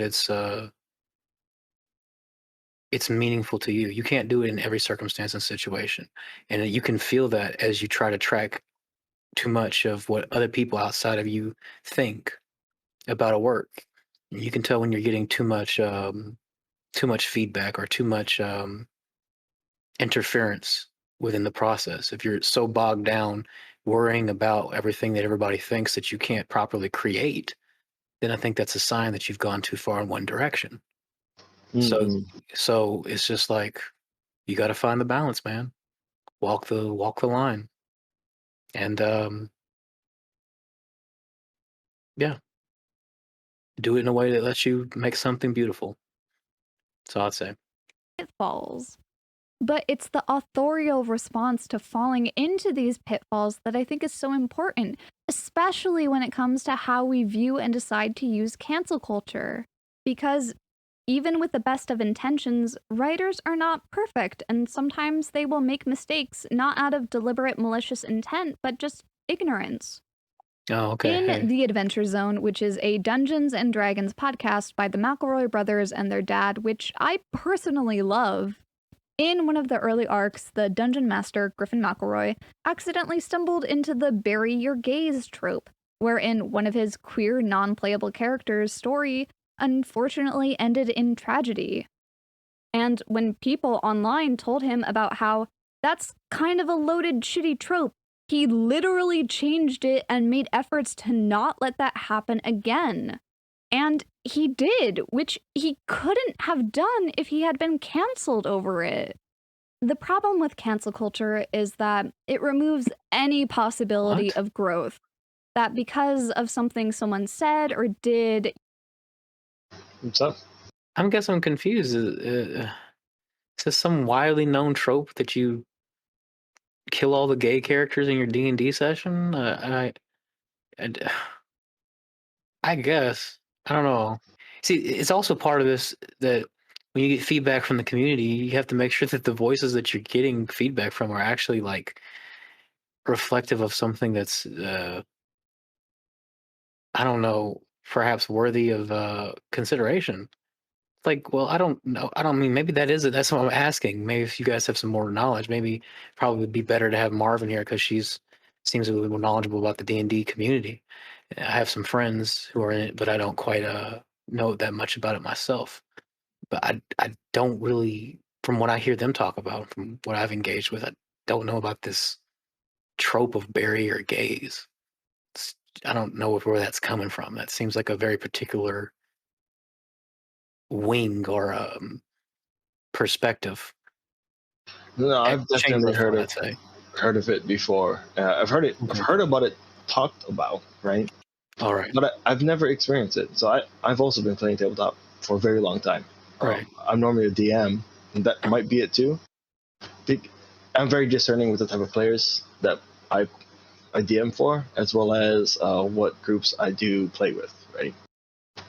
And from what I've heard from other people who have experienced, it's quote unquote like, barrier gaze kind of thing happen, it's always come from people who, instead of really working with characters that they developed or characters that they could develop, or, like a template or something like that, and add them to the story, it was that they're like, oh, I haven't, it was a quota thing for most of them. It's like, oh, I haven't had like a queer character show up in a long time, so I'm just going to throw it in here. And as someone who DMs, like, you never know really when you introduce characters to the game which ones are going to survive and which ones aren't, right? And a lot of times a NPC that you add randomly to do like one small thing or two, whatever, normally you either kill that character off or you make them just disappear. Like, I've killed lots of NPCs doing that, right? They come in for help them with one quest, and then I'm like, well, I don't really actually want them to have a follower or whatever, so he's gonna die, or she's gonna die before this dungeon is done. But when you start doing, and I guess from what I've heard, the experiences I've heard, it's like, oh, the DM didn't like the fact that there wasn't enough queer characters in the party, and so they would always bring in more what's it called, like NPCs that were that way. But just so happens he also didn't want them to get too powerful with a large group, and so he'd always kill them. And the party, the players end up being like, dude, it's kind of weird that you always kill. Like, it turns out that you're just killing all these like queer people or queer NPCs, right? So there's that, but I've never experienced it because, like, my DMing style actually cares about developing characters and being really realistic with motivations and stuff like that. Not to say I don't have any queer characters, because I do. It's just that it's grounded way more on the rationality of characters, like what makes sense for a character to do, than me just, I don't know, filling a quota, right? Right. And same with the DMs that I play under as a player. These are DMs that I sought out specifically because they have a very similar intent with their games that they run. Okay. No, I appreciate the feedback. I don't know. Like I said, it's not something that I don't know, I've seen a lot of issue with. Then again, like I can acknowledge that my depth of understanding of this community probably might be a little lacking. So I appreciate that, Arrow. Thank you. Yeah, I mean, it's not something I'm very familiar with, but I have heard of it prior to this. Years ago, that they should be punished forever because the internet is timeless. It assumes that all problematic elements are created equally and have been intentionally created when often that is not true. Honestly, I'm not a fan of cancel culture as a whole because it is a complicated action that needs a careful case-by-case examination of each individual's circumstances.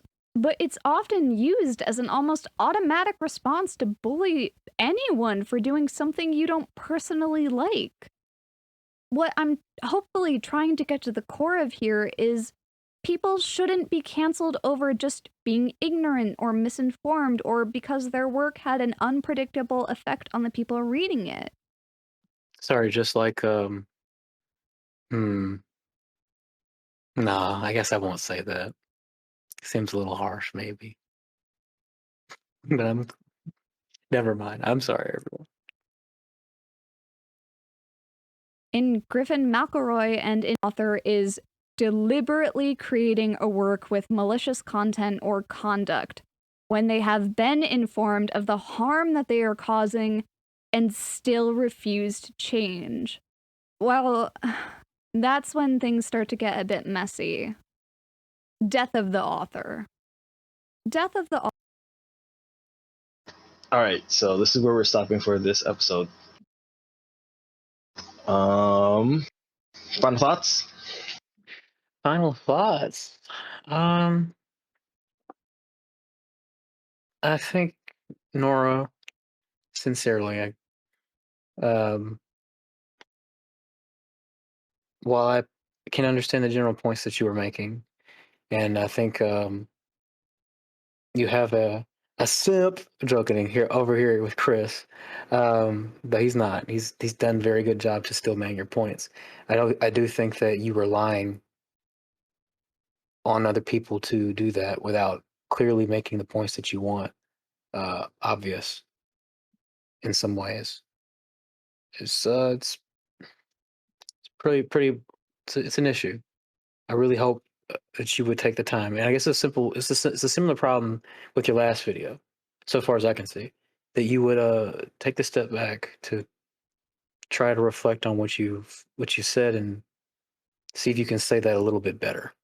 You can redraft a couple times, because the way that you've presented some information so far has been rather, I would say, misleading in some areas and kind of lazy in others. That's what I would say. That's my final thoughts. Chris? I think so far the video's fine. Maybe she could have worded some stuff better, or been more precise with her language, for sure. But I think generally it's like a fine argument so far. Man, that tomboy aesthetic got you, huh? Yeah, I really think it does, man. It's got him gripped. I'm not saying that because of that. I genuinely we're just teasing you.